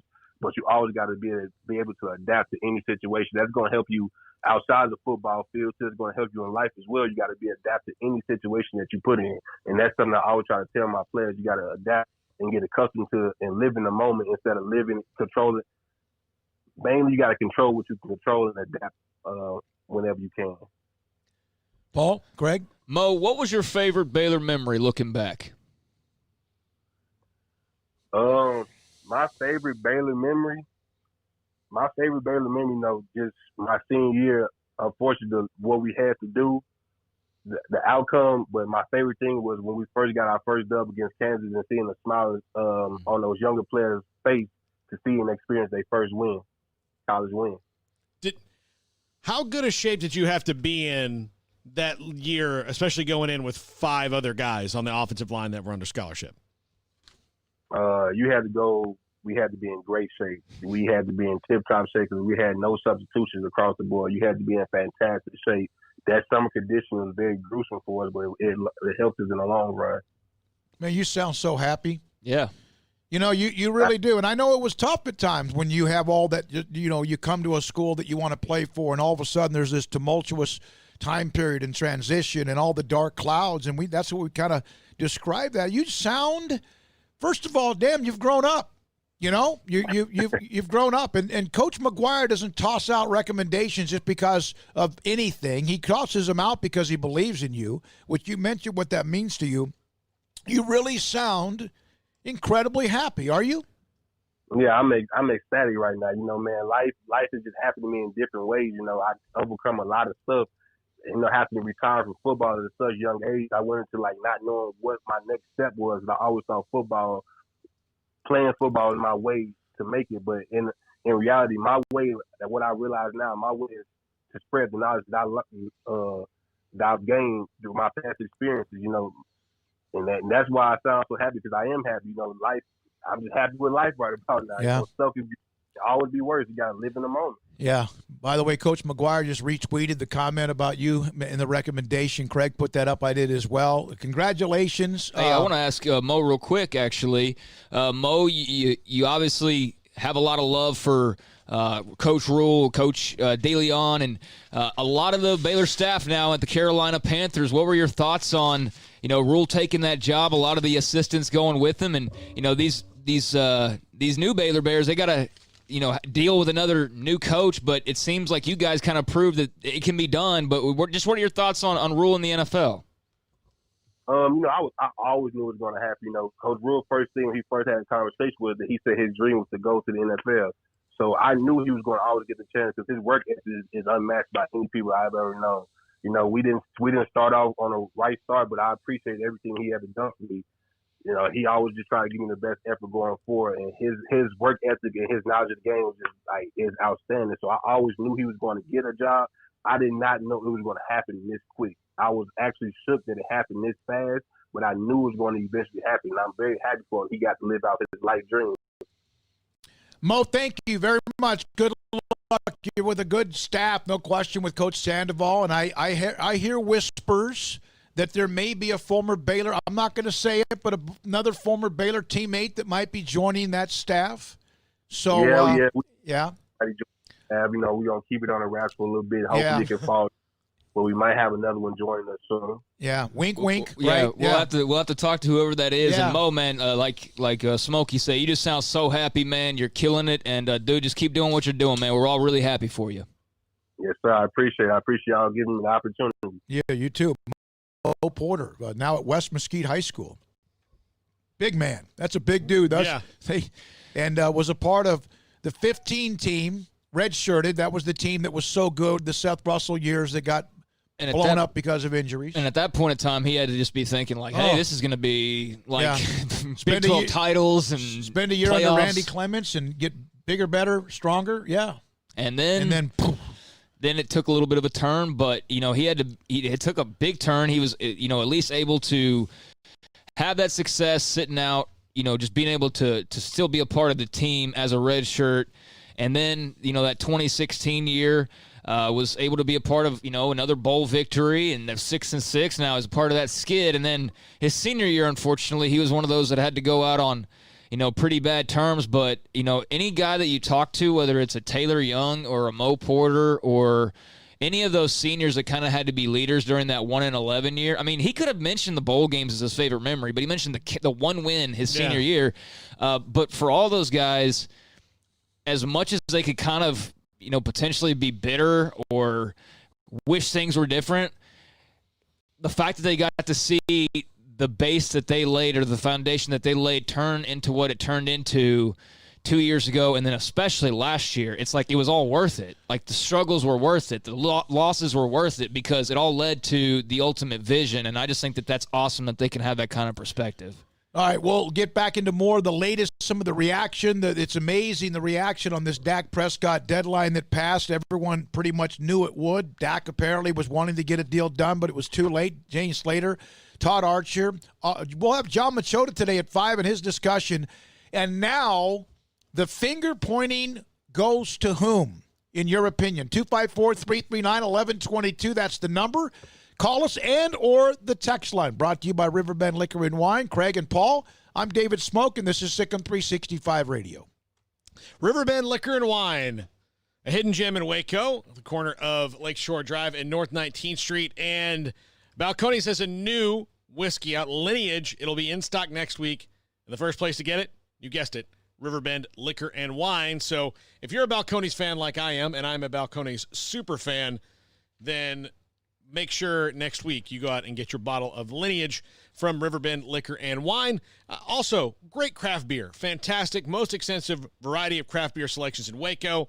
You walk into the fridge, there's just tons and tons of great stuff in there. So if you're a craft beer fan, Riverbend Liquor and Wine is your place. Family owned and operated, a hidden gem in Waco, Lakeshore Drive at North 19th Street. Find out more on Facebook and Instagram. Boozers is the wedding ring store and more. If you're ready to get engaged or already married and want to upgrade your wife's ring for a special anniversary, Boozers is the place to go. With the largest selection of premier quality diamond engagement rings and wedding rings in Central Texas. They have 7 cases with over 300 styles of rings from top designers like Natalie Kay. Choose from yellow, white, or rose gold, plus beautiful top quality loose diamonds. With an in-house jewelry, they can also custom make anything you want. Bring in a picture or drawing and let Boozers create your one-of-a-kind pendant or ring. They can even use some of your old gold and diamond jewelry to create something new. At Boozers, you'll find a great selection of quality timepieces, and Boozers is the place for expert watch maintenance and repairs too. They specialize in expert Rolex watch repair for fine jewelry, watches, custom work, and more. Go to Boozers on Valley Mills and Lake Air Drive in Waco. Boozers, the wedding ring store and more. Texas Board Certified Personal Injury Trial Lawyer and Baylor alum David Willis and Baylor alum Parker Willis are ready to help if you or a loved one has been wrongfully injured in an auto accident, SUV rollover, industrial accident, 18-wheeler crash, or were seriously injured by a defective product or recall drug. Call them for a confidential and free case consultation at 1-800-GOT-HURT or visit them at texastriallawyer.com. Principal office located in Houston, Texas.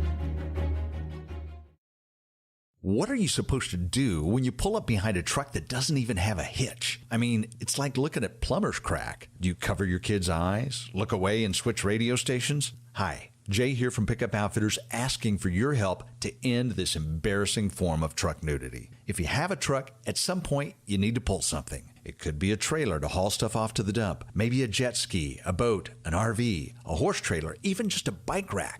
The point is, put a hitch on your truck's backside. And at Pickup Outfitters, we actually install more hitches than anything else. Whether it's a receiver hitch, a gooseneck, or a fifth wheel, we'll cover your aspirations to not drive a nude truck. And all hitches are covered by the Pickup Outfitters Lifetime Installation Guarantee. So cover your rear end with a new hitch from Pickup Outfitters on Lake Air Drive in Waco, where we're fighting to end truck nudity in Central Texas. Check them out on our website at createacommotion.com/hitches.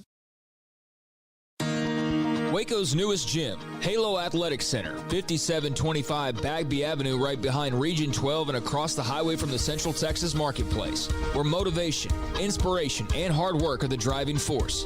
State-of-the-art equipment, indoor and outdoor track, locker rooms, showers, yoga and bar classes by Duality Yoga, Bod Pod potty composition analysis, and registered dietitians, all under one roof, where we rise above.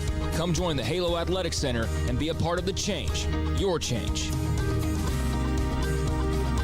One size fits all. That may be all right for an adjustable belt or cheap sunglasses, but when it comes to your financial needs, no one wants a one-size-fits-all strategy. Ben Erlinson, your Edward Jones financial advisor, knows that his most important goals are yours. That's why he takes the time to understand your needs, knowing you. That's how Edward Jones makes sense of investing. Ben Erlinson, 100 North 6th Street in Waco, 254-759-8533. Edward Jones, member SIPC. This is Sikkim 365 Radio.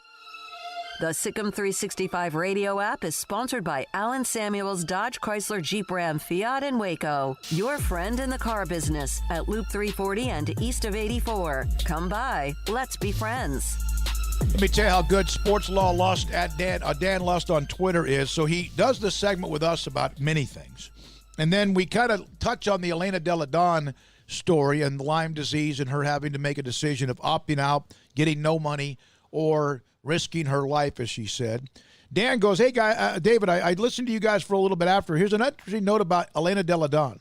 She is tied for the highest paid player in the WNBA. That's why they're being difficult. Elena Delle Donne, Emma Messerman, Skylar Diggins-Smith, Brittany Griner, former Baylor star, DeWanna Bonner, and Sue Bird are all in that $215,000 a year category. So that was nice of him not to just do the segment, but also then throw a couple of other nuggets. Now let's get to Dak. We got a little bit of time here. 5 o'clock, John Machota will help us a little bit more. Who's going to take the heat here? Well, both of them are winning. Cowboys have him. They were always going to have him, and he's going to make $31.4 million. Yeah, I got a text from Nelson, our friend Nelson, and he said, Dak's fault. He needs to prove he can lead this team to more than just one playoff win and be a difference. He had a chance against teams like the Jets, and we lost. This wanting more money has got to stop, and people have to earn it. Okay. He made no money for 4 years. Yeah, he's market value. Yeah. He's absolutely market value right now. It's not Dak's fault that he's worth that much money. It's the rest of the no, he's better and on a better team than a lot of other guys getting paid similar money. Yeah, exactly. So I disagree with that one there. I also think that the defense has been a bigger reason the Cowboys haven't won playoff games than the offense, whether it's been Tony Romo or Dak Prescott. We've had former and recent Cowboys say that. Yeah, more the defense has been much more of a problem than the offense. TJ said, I don't feel bad for Dak. He's making $31 million a year. We offered a huge amount, turned it down. Thing is that Zeke is bad.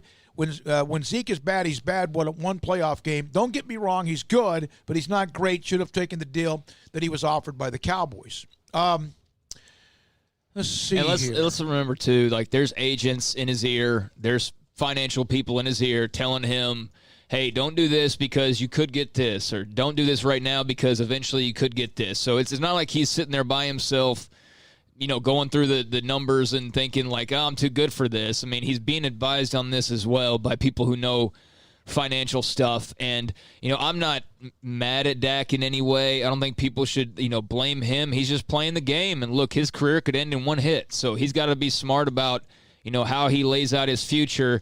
I will say that I do agree with those that, he's eventually got to get over the hump. And by eventually, he hasn't been in the league a long time now, but, at some point in his career in the next few years, he's going to have to, regardless of the defense, regardless of Zeke or whoever, he's going to have to be the guy that leads them because that's his job. He's the quarterback. That's why his market value is already $30+ million freaking dollars, and he's wanting like 40, 45.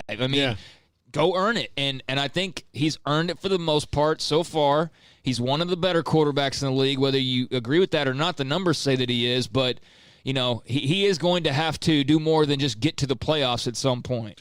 All right, so Jane Slater, about an hour ago, we read this, said that the deal included, at least the one that was in front of him, a $50 million signing bonus and $70 million over the first 2 years. I'm told Dak wanted to get this deal done, but it was too late per source. Prescott then apparently either contacted her or she got a text or whatever, declined to clarify but disputes some of the details reported here. Tells me while he did talk to Stephen Jones and try to get a deal done, he's grateful and blessed to be a Cowboy, working and moving forward to do whatever he can to help the team win a Super Bowl. I'd be a terrible client for an agent because as soon as $50 million signing bonus got in front of me, I'm like, done. Yeah. I don't need more monit's not. The Cowboys paint him in a corner as being greedy? A little bit. I don't think it's great. It's he the wants game. And look, he's there. The Cowboys have had this for the last 2 off seasons and not done anything. All these other teams have. To me, it's the Cowboys. The Cowboys are trying to And look, there are positions that they don't value as high as other ones, and they haven't drafted a quarterback high since Troy Aikman, and they lucked into Tony Romo and they lucked into Dak back to back. No, they did. Now they get credit because they're the ones that gave Romo like an extra $5,000 after he was an undrafted free agent, but they could have easily messed that up. They didn't. Some programs would have, or franchises. And you're right. With Dak, they picked fourth. They get credit. They did, San Francisco gets credit for when they drafted Montana. New England gets credit. Tom Brady was a 6th-round pick. Everybody said no to him for 5.5, 6 rounds. So most wins by a starting quarterback since 2016. Tom Brady, 47-13. Russell Wilson, 40-23-1. Dak Prescott, 3rd, 40-24. All of the numbers add up. Has he won a playoff game? One. Yeah, they won one. But yeah. There have been some late season demise last year. Mm-hmm. I did not fathom that team would turn into who they ended up being, a non-playoff team, especially with what Philadelphia was dealing with. But here's the thing about quarterbacks. The Cowboys franchise has had as much of a rich history of quarterbacks as anybody ever. Meredith Morton, who was not the star, but Meredith was. Staubach, who they got kind of lucky. They were smart. They drafted him. They never knew. How many quarterbacks would you take ahead of Dak Prescott in this league? See, that's the thing. I'd say 6 to 9. I would say I wouldn't even go to 9. I would say 6 or 6. I'd 6. say 6 or 9. I mean, it all depends on what you want. But they have Meredith, Staubach, Danny White was really good, and then they went through. They got Aikman pretty quickly after Danny White, and then a couple years of Well, they had because Danny was hurt, but yeah. But he still was there, and then they had that horrible run of just trying to catch a shark with a minnow lure. I mean, when they went through the baseball player phase. Chad Hutchinson, even Quincy Carter. Cunningham, who? Bledsoe, Cunningham. Yeah, they went to the old guys. It was two Vinny things. Testaverde. Kidna. They had two things on their roster. They had old guys who were previously good, or young guys who played baseball like Drew Henson and Chad Hutchinson. Like the Rangers used to do with pitchers. They'd go sign the guy who was 33 who had already pitched, 10 years in the league and won a bunch of games, and they'd try to get him. Ooh, I forgot Chad Hutchinson. Yeah, oh no. Anthony Wright, Ryan Leaf, Clint Sterner. I think every one of those guys beat the Redskins. All right, now Drew Henson. The Cowboys are offering him a lower percentage of guaranteed money, though, than Ryan Tannehill. Who's being greedy? The Cowboys are. I mean, Ryan Tannehill's not as good as Dak. When we come back, we'll hear what John Machota, who covered this from thick and thin, from theathletic.com. He's next on Sikkim 365 Radio. I just got a text from AJ at Allen Samuels, Dodge Chrysler Jeep Ram Fiat. He's the one that sold me my car on their lot, and he was looking, and he kind of set me up to look at 3 or 4 different cars, and all of a sudden I'm just kind of looking around the lot, and I'm like, what's that one? That one over there looks different. That looks the size I want, and it's kind of it's got what I need. So I looked around, and AJ showed it to me. Next thing you know, it's pretty simple. He stayed on me, but he didn't push me. He didn't get in my space, so to speak. He is fantastic, and you should go by there and see AJ. If you're looking for a car, let him look around with you. He also has followed up. It's one thing to sell something, and then it's another thing to always stay in touch with someone you sell something to. AJ has done that from the first day, not just the day after, the week after, but even today. He sent me a text, showed me a picture, by the way, when Paul and I had an appearance there back in the day. He's also told me when he's listened to us and he's heard me talk about my front left tire on that, with all these bells and whistles you get on the dashboard. Hey, your tire's low. Back when I had that Tahoe, I just had to wait till it would go boom, boom, boom, boom, boom, boom. He said, bring it by the dealership. I can fix that for you. That's customer service. I can tell you all about these, discounts, all these incentives, and there are the 2020 Ram Lone Star Crew Cab, 0% financing for 72 months, no payments for 90 days, or you can choose up to $10,250 in total values. There's also great opportunities with Jeep, and if you have a farm and a ranch, they always have the big standard cab, the chassis cab, the heavy-duty ProMaster trucks you're looking for. That is Allen Samuels, Dodge Chrysler Jeep Ram Fiat, Loop 340 east of 84 in Waco. Southwest Sports Medicine and Orthopedics, the team physician of Baylor Athletics. Our doctors specialize in the diagnosis and treatment of any and all sports-related injuries. Celebrating over a decade of service in Central Texas, our doctors are equipped to handle a wide range of issues, whether it's your foot or ankle, orthopedic spine care, your hand or wrist, knee and shoulder pain, or if you're in need of our arthritis or total joint clinic. Trust the doctors that Baylor trusts. Southwest Sports Medicine and Orthopedics. Our goal is to get you back in the game. Riverbend Liquor and Wine has their easy-to-access drive-thru open and convenient and clean in-store location on the corner of Lakeshore Drive and North 19th Street in Waco. Riverbend Liquor has the best and most extensive variety of craft beer selections in Waco and Balcones whiskey, including single malt, hot still, baby blue, French oak, rye, and brimstone. Riverbend Liquor and Wine, family-owned and operated, and a hidden gem in Waco on Lakeshore Drive and 19th Street. And find out more on Facebook and Instagram.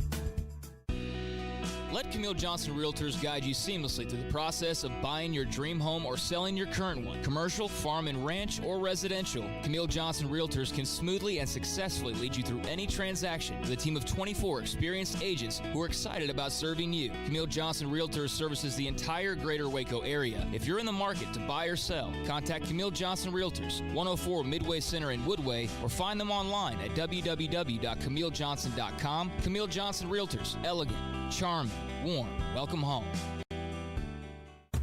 Dr. Kent Petty wants you to be the highest performance man you want to be. Are you sluggish, lack energy? Do you suffer from low sex drive? Petty Clinic Low T offers discounted comprehensive lab work to check on your various levels that can make a difference. It's not only time for you to be the man you want to be with higher energy and stamina and improved sex drive, but also the healthiest and high performance man. Screening for cardiac heart disease risk, EKG, cholesterol panel, blood pressure monitoring, testosterone or growth hormone deficiency, male infertility, hepatitis C, and prostate cancer screening. Petty Clinic Low T offers replacement therapy for testosterone or growth hormones, weight management therapy, and nutritional advice. It's not only time for you to be the man you want to be with higher energy, stamina, and improved sex drive, but the healthiest and highest performance man. PettyClinicLowT.com, PettyClinicLowT.com on Old Hewitt Road, just off Highway 84 in Woodward. PettyClinicLowT.com. Ideal MRI is a small family business right here in Central Texas. We're open to support you while lowering the cost of healthcare bills. When you need an MRI, ask your doctor for an Ideal MRI. Visit us at idealmri.com or call us at 833-IDEAL-MRI.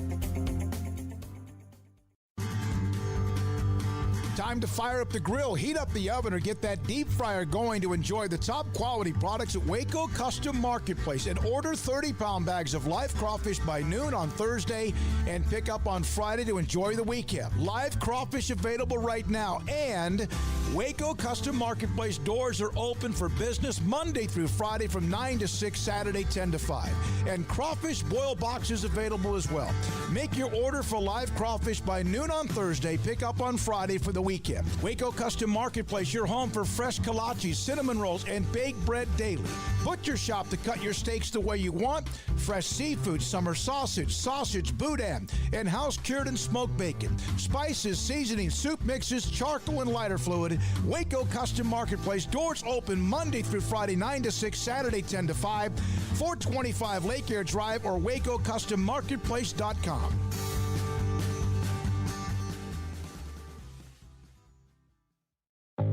Welcome back to Sikkim 365 Radio. It's time for our weekly segment with John Machota of The Athletic, brought to you by Pioneer Steel and Pipe, where customer service is their main focus, and best in metal, steel, and pipe for large or small projects, with 2 locations in Waco and Bryan.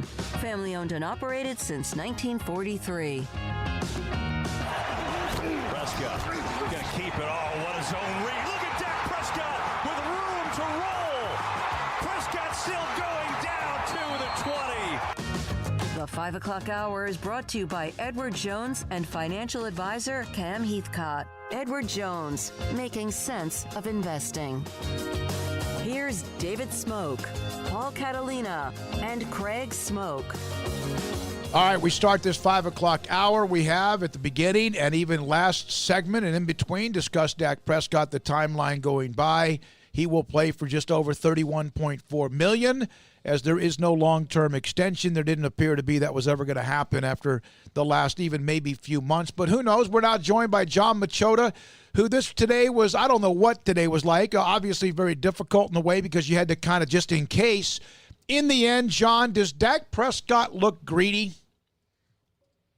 I don't think so. I mean, does he look greedy to everyday human beings like myself who don't make anywhere near that amount of money? I guess somebody could say that, especially in the times we're in with COVID-19. But from an NFL standpoint, from the position he plays and for the team in which he plays that position for, no, I don't think he looks greedy. I don't think he was asking for too much. He also wasn't trying to give them a team-friendly deal. And, you know, he's seen guys like his own teammates and Ezekiel Elliott and DeMarcus Lawrence and Amari Cooper all get paid at top of their position. So You know, he's the most important player on the team, and they've done nothing but publicly state how much they love him and want him to continue to be their quarterback into the future. So you have to factor that in. And the last thing is just really that, you know, he's played like a first-round pick, and they got him in the fourth round. So he's made fourth-round pick money. And so, you know, he sees these other quarterbacks getting deals, and he's like, hey, I've started every single game since I've been with this franchise. I've been paid like a fourth-round pick. It's time for you to pay me like the starter that I am. So, I mean, I can see some people saying he looks greedy. I personally don't think he does. The Cowboys cost themselves some money in this, though.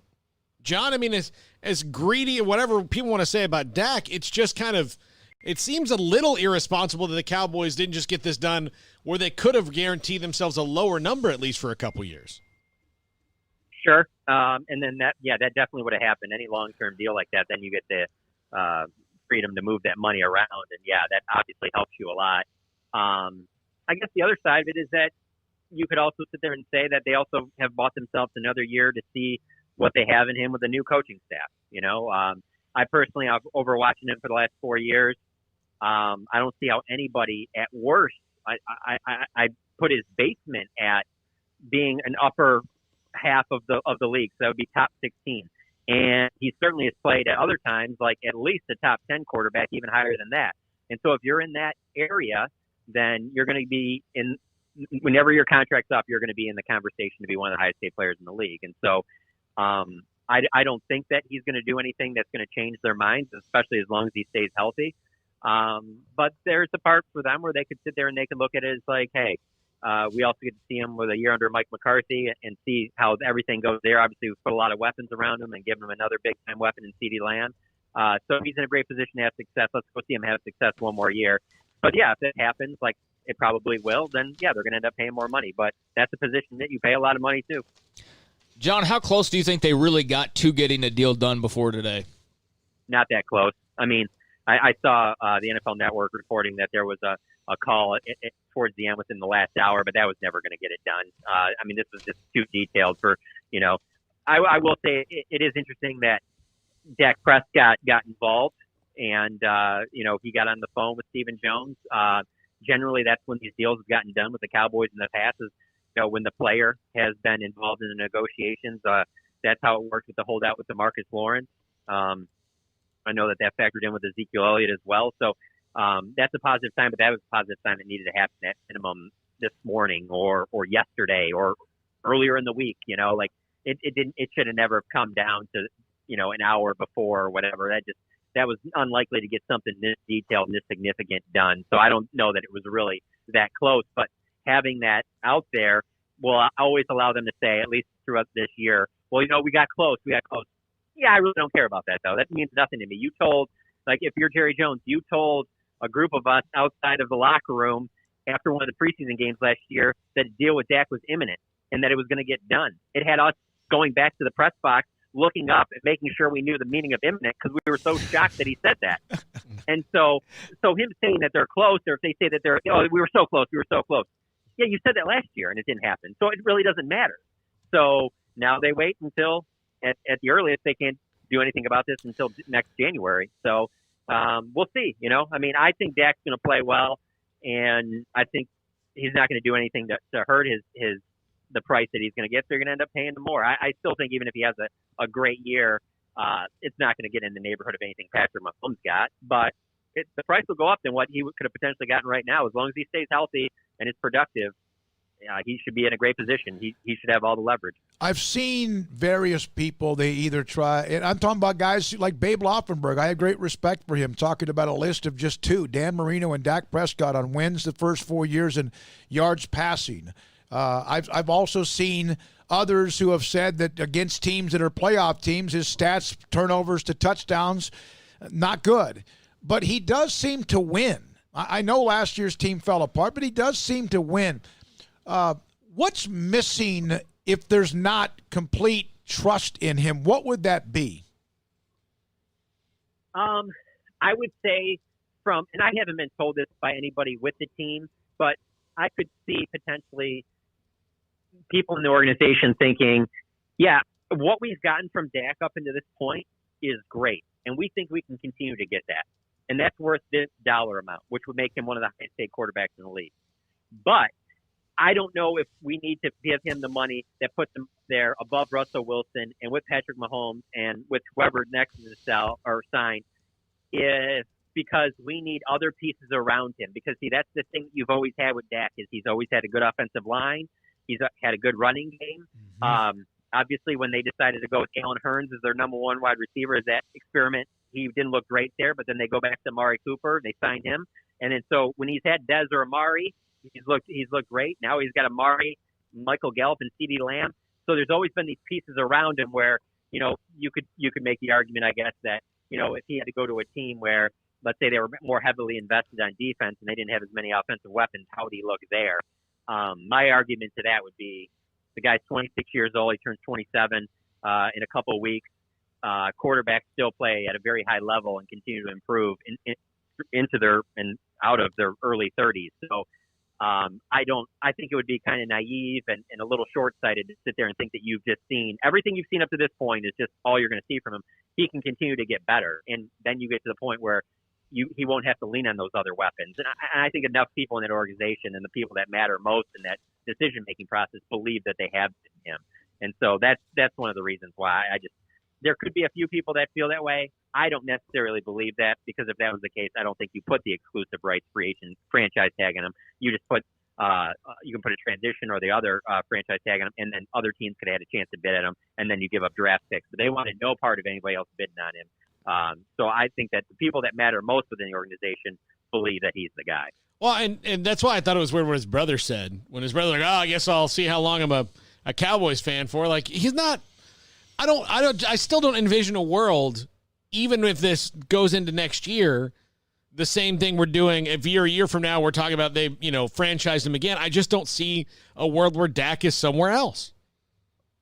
Right. The only thing that I will say though is so next year, yeah, sure. But the problem is though is if you have to go and franchise him next year, you have no leverage the year after that, because the year after that, then it goes up to $55 million for that franchise tag, and then there's just no bargaining there, because then you're bidding against $55 million. Then there's a good chance he goes to the open market, which is what happened with Kirk Cousins. I don't think they ever want to get there. I think if let's say he has the exact same season he had this past year, this upcoming season, and they finish the same way, just barely miss the playoffs, but he looks good enough that he continues to be the guy that they want. I think that they have to press even harder next January, February, March to get that thing done. You can't be waiting until the deadline. You have to get him a long-term contract before it gets to that franchise tag next year. That would be a bad sign. If that's the case, then they better start looking at other alternatives of who could be the guy if he signs with another team, because you don't want to get into that situation that you got into with Amari Cooper going into free agency, and then you're bidding against other teams like they were against the Washington Redskins for him, because there will be teams that will need his services, and they might not be better opportunities than what he has with the Cowboys.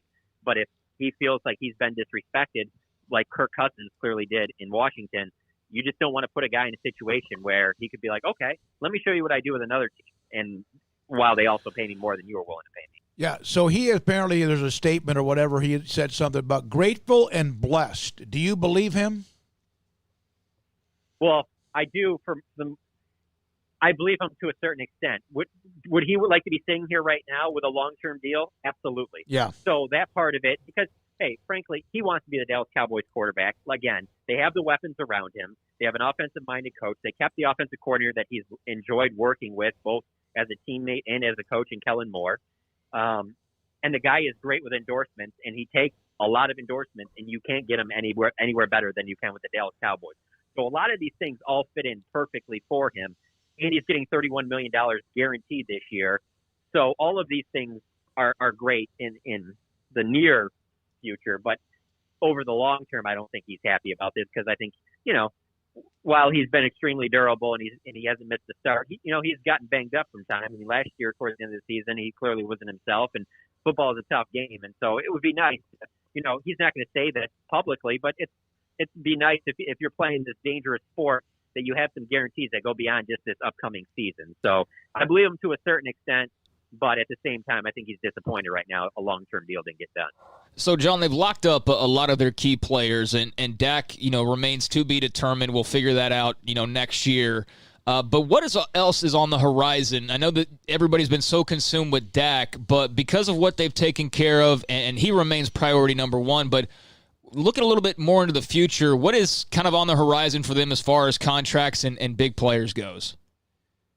Yeah, that's a great question because Dak has been so far ahead. He still is. Like, it'll be funny because if they got some type of a team-friendly deal done with, like, let's say, like a Jordan Lewis or Cheeto Uzie or something like that, or Xavier Woods, there'll be somebody on one of these national TV shows talking about how are you paying this guy before you pay Dak? And it's like, this has nothing to do with those. Like, I remember hearing that when the Lyle Collins and Jalen Smith signed right before Zeke, that'll have nothing to do with it. But I look at that secondary. If they feel like they have somebody there, whether it be Jordan Lewis or Cheeto or Xavier Woods, guys that are entering, the final year of their rookie deals, if they feel like one of those guys is part of their future and they're willing to take somewhat of a team-friendly deal, I could see something getting done there because there is, there is some uncertainty back there with Byron Jones being gone. Yeah, they drafted Reggie Robinson and Trayvon Diggs, but if one of those guys back there is willing to take something, I could see one of those deals getting done. Just on the defensive line, there's a lot of older guys there, so I don't see any new deals for a Dontari Poe or Gerald McCoy, regardless of how the season goes. Tyrone Crawford's going into his final year of his deal. I don't see anything new there. So that pretty much covers your defense. And then, over on offense, they've taken care of most of the offensive line and they've taken care of Zeke. So you really don't have a lot there. Michael Gallup is going to be an interesting one going forward, not necessarily this season, but the following season, because you run into one of these things where if CeeDee Lamb performs like we believe he will, where at the very worst his basement is a really good number 2 receiver, let alone he could potentially be their number 1 receiver. I don't know how you get away with paying CeeDee Lamb, Amari Cooper, and Michael Gallup all top dollar. I could see potentially down the road where Michael Gallup, if he's looking for top dollar, it'll end up being elsewhere. But if he's willing to do something somewhat team-friendly, maybe they can keep that group together. But he's definitely a guy to keep an eye on. So when 3 o'clock came and went, and I kind of have asked you in this way, John Machota with us at Athletic.com covers the Cowboys. Dak will make 31.4 something. When the deadline ended, did either side have heartburn? I really don't think so. Okay. And they had so much time to get this done, and everybody knew that they were going to wait till the final day. And I think it came down to whoever talks first kind of loses their leverage, and neither side wanted to lose their leverage on what they were on. And so it's to the point where the Cowboys have been to a level where they're committed to a certain dollar amount. That's where it's not like Kirk Cousins, where it's like, oh, we don't know if we're in on this guy. Like they're in on him. They've already made him offers that are certainly far greater than anything Washington ever offered Cousins. So that's not apples to apples there. So they clearly want him. And then the other way of it is just like, okay, so if you're going to have heartburn about this season, there's only 2 possible scenarios. One, he's awful and he totally takes a huge step back. Well, you only have he's only signed through the end of the year. Maybe you don't even resign him if he's that bad, or you get a bargain on him in the offseason. I don't see that happen. The other thing would be that he has a great year and he far exceeds what anybody expected and is in like the MVP race. They win like 13, 14 games. Right. Then you're like, man, we might have to pay him something that's, $40 million a year or more, where it gets into the crazy amount of money, and that you will be having hindsight like, man, I wish we would have got this done last year. We might have been able to give him for 35, 36, So there could be some then, but that's the game you play. And I mean, come on now. You can criticize Jerry Jones, Stephen Jones all you want, but these guys have done this stuff far more than other people have. Like, they know that that's the risk. Thank you, John. Great stuff. Now, the deadline for a franchise tag next year is the next one, right? Isn't that like February or whatever it is? I don't know when that might be. Yeah, now John, I asked him right when we got on, John, you don't have to, you're not on watch anymore. You just have to, you can, focus on other things. I'm not that upset. Now I can say that right now. I'm telling you, if anybody wants to guarantee me $31 million for next year, I'm going to be just fine. Right there with you, brother. Yep. Hey, so we're going to guarantee you. These are the numbers we're going to guarantee you. The $3, and then even if it was like yes, yeah. Thanks for your time, John. John Machota with us, Athletic.com, covers the Cowboys. Now, I saw where Mike Tannenbaum, who has been with the Jets in Miami, not always successful, but was with the Jets for a long time. Where did Dallas go wrong if they did? In 2019, they failed to extend Dak's contract. What they should have done, according to Tannenbaum, is re-signed to Wentz's deal. 4 years, $128 million, $32 million a year on average. He was a $2.1 million cap hit in 19, and the contract could have been spread out. The next thing they did last year, they paid Zeke 6 years, $90 million, $15 million a year, $102 million over 8 years. What they should have done, according to Tannenbaum, is let his rookie contract play out.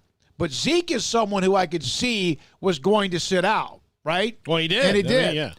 And then this year, 5 years, $100 million, $20 million average for Amari Cooper. And Tannenbaum saying that they should have just given him the 5 years, $90 million, which is what Odell Beckham Jr. received, who's now gone back to the blonde hair, by the way. I'd like to take a little bit of a different perspective for a moment. You know, everybody's going to be focusing on Dak and them not getting a deal done. But I asked John that question about what's left on the table. They've signed everybody else. Everybody else is locked up. Zeke, the O-line, everybody's locked up. And they don't have to worry until Michael Gallup, if he does turn into what we think he'll turn into, in a couple of years. So, yeah, the Dak thing's annoying. You like to have your quarterback, but you've got everybody else locked down right now. I mean, so for what they didn't get done, they also got a lot done around the rest of the football team. Had a really good draft, by the way. Nice to have Danny Roberts in Kentucky listening to us on the app. Thank you, Danny, former golf Danny. buddy. I can't wait to play golf with him again one day. I think part of the problem that they have here with Dak compared to the other guys is they use the same negotiating tactics with Dak as they did with everybody else. And, Jalen Smith and Lyle Collins and all those guys just ran to the front of the line. That's true. Basically what Jerry does is say, listen, if you want to talk extension, especially with some of the certain guys, we're open for business, And then, Dak's agent had no impetus to because he knew this was coming. Right. He knew this was coming. Now where, Jalen Smith wanted to get some things locked up because he's got, I'm sure there's some nerves in he can tell you all day long that his knee's fine, it's great, but he was almost not there. Right. You're right. You're right.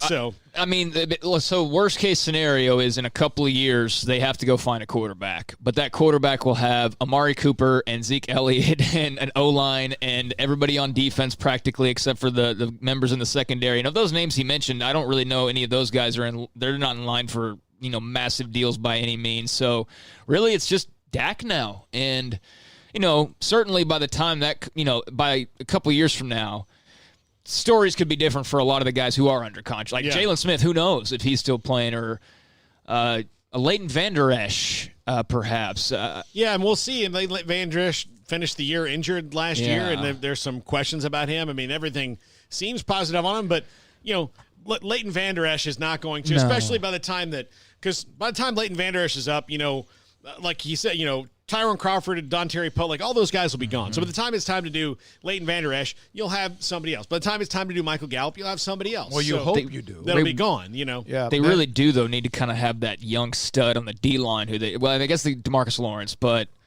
they do have a pretty aging D-line outside of that, I guess. Well, they need Neville Gallimore. They need all those guys to play well. Not everybody will, though. I know. Yeah. But Dan Orlovsky, who, at times throws stuff up and it sticks and sometimes it doesn't. He's the one that stepped out of really bounds. Doesn't. He's the one that stepped out of bounds just out of the back for whatever of the end reason zone. with the ball in his hands. But he did make this comment. Just out of bounds. I've seen stats. Not just a yard No, out he of went bounds. side. He went straight looped. Like 45-degree angle outside the end zone. There are 4 quarterbacks in the NFL the last 2 years that have more turnovers than touchdowns against playoff teams. Baker Mayfield, Mitchell Trubisky, Jameis Winston, and Dak Prescott. So we've seen a lot of these stats. Here's one. 118 combined pass and touchdowns, tied with Peyton Manning and Russell Wilson for the second most by a player his first 4 years. Marino had 144. But he is 27 years old, and when was Romo's best years? In his 30s? In his early 30s, yeah. His best year statistically was 34 years old. That's 7 years from now. So just imagine if he just grows and gets. But one thing I'll say that if you want to go against him on this, he has had an offensive line that's as good as most. Not everybody. Sometimes I think they get a little bit too much hype. Some guys have been dinged up more than others. They had Frederick 2 years ago out, but so he's had a damn good offensive line to protect him. He's had, at times, what was the best running back the last couple of years. I know that Derrick Henry and McCaffrey and others now are in that mix. He's got a top 5 player at that position. He's always had a great wide receiver. Yeah. Well, except for the 8 games without Amari Cooper. But he's always had one. Yeah. So, all right. In fact, speaking of running backs, I thought I kept this. Dak has had a lot of toys compared to a lot of other quarterbacks we compared him to. And I'll say, he has the playoff stat, but if you look at the reason they lose, it is not because of their offense. Rarely, very rarely. They had that funk, and that could have been also, let's see what he does under a new offensive guy who's known for his offense, even though he and Aaron Rodgers went at it. Maybe the year off for Mike McCarthy was cathartic. All right, when we come back, on the text line, 254-339-1122, just see if we can have fun with this. We haven't done a list in a while. And if you'd like, Paul, is the phone going to be lit up? I mean, we'd have to do the little connect thing. That's okay. Nobody cares. 254-339-1122. If you are a part of this list, name what is one of the top 10 running backs, and I'll tell you from what list after we come back so you don't start Google. All right? 1 through 10, best 10 running backs in the National Football League. If you pick any of the 10, by the text line and or by a phone call, I'm going to give you the option of a round of golf to Cottonwood Creek or a $25 gift card to Wings Pizza and Things in Temple. This is Sikkim 365 Radio. PettyClinicLowT.com, PettyClinicLowT.com, located on Old Hewitt Road off Highway 84 in Woodway. Speaking of 84, and it's just nothing to do with Petty, but I went by Bear Ridge today. Went out there in the golf course that Tommy Tompkins is redoing, and they're apparently going to open up the new greens, although they still have work to do, like Friday. So I drove out there today, and it was, I haven't been out there in years, 3 or 4 years. I just refused to go out there and give money to what was there. So that's that. But, so I got a text yesterday from a friend. Said, Smokey, how do I get a hold of Petty Clinic, Dr. Petty? I said, well, you can, first of all, he's Google Maps. You can go online, pettycliniclowt.com. He goes, how do they find out what's wrong if there is something wrong or my testosterone level's too low? So we traded back a few texts. I said, here's what you need to do. Just contact them. Go to pettycliniclowt.com. Thank you for calling Collins Studios host. And they will set you up to get your lab work. They'll send you to get your blood drawn. PIN number. And then Dr. Petty will look at your blood results, look at your levels, and also, by the way, very important PSA for your prostate. But look at your testosterone level. Welcome, host. You are now in the host room and can manage your callers from the Collins Studio web interface. 7, 800, whatever. I had a friend of mine the other day that said his one at one point was 200, and they put him in a program, and he's felt great. So if your level is too low, they can put you in a program to help raise your testosterone level for you to become the high-performance man you want to be, whether it's energy, focus, stop being lethargic. Could it be your sex drive? Absolutely. Can they help you with that? Why not? Why not try, right? So, and there's a chance that your testosterone level's not the problem. Maybe it's where it's supposed to be. Well, there's something else maybe he can find in your blood work or not. Then it might just be you got to figure it out. PettyClinicLowT.com with Dr. Kent Petty and staff. Oh, yep, they're on Old Hewitt Road, which is off Highway 84 in Woodway. PettyClinicLowT.com.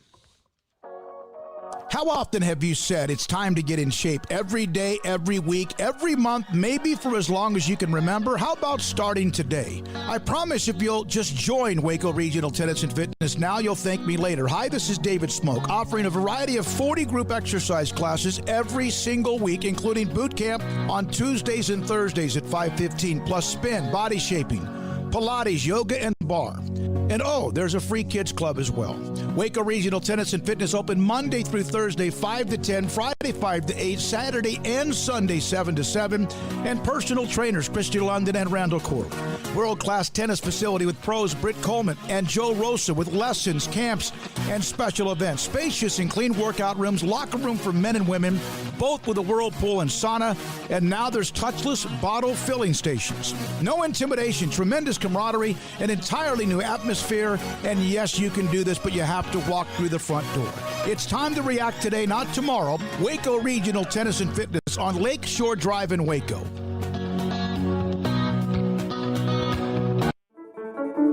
One size fits all. That may be all right for an adjustable belt or cheap sunglasses, but when it comes to your financial needs, no one wants a one-size-fits-all strategy. Cam Heathcott, your Edward Jones financial advisor, knows that his most important goals are yours. That's why he takes the time to understand your needs, knowing you. That's how Edward Jones makes sense of investing. Cam Heathcott, covering Conroe and Houston, 936-756-7717 or cam.heathcott@edwardjones.com. Edward Jones, member SIPC. It's summer. Time to go somewhere in a new Jeep from Allen Samuels. It's our huge summer clearance event featuring 0% for 72 and no payments for 90 days on our hottest models. Pick a new 2020 Jeep Cherokee Latitude with $5,750 in total value. Or 0% for 72 and no payments for 90 days. Or the fun 2020 Jeep Renegade with up to $7,000 in total values or 0% for 72. Adios 2020s from Allen Samuels. We're fighting hard at Pickup Outfitters in our battle to end truck nudity. But it's not just about putting an outfit on a naked truck, it's about making sure you have the very best customer service. So we offer the Pickup Outfitters Lifetime Installation Guarantee. Over time, sometimes your outfit needs a little tune-up, maybe some tightening, adjusting, whatever. If you outfitted your truck at Pickup Outfitters, that tune-up is absolutely no charge for the remainder of the time you own that truck. We also offer free warranty assistance. If for any reason you need to use your warranty, you just bring it back to us and we take care of it. It just makes sense. I mean, operating without a promise like that would be like offering customer service in the nude. And if you've seen our staff, trust me, you don't want that. So do your part to end truck nudity by outfitting your truck, Jeep, SUV, or van at Pickup Outfitters, 220 Lake Air Drive in Waco, where we promise to serve you fully clothed. Check out our website, createacommotion.com.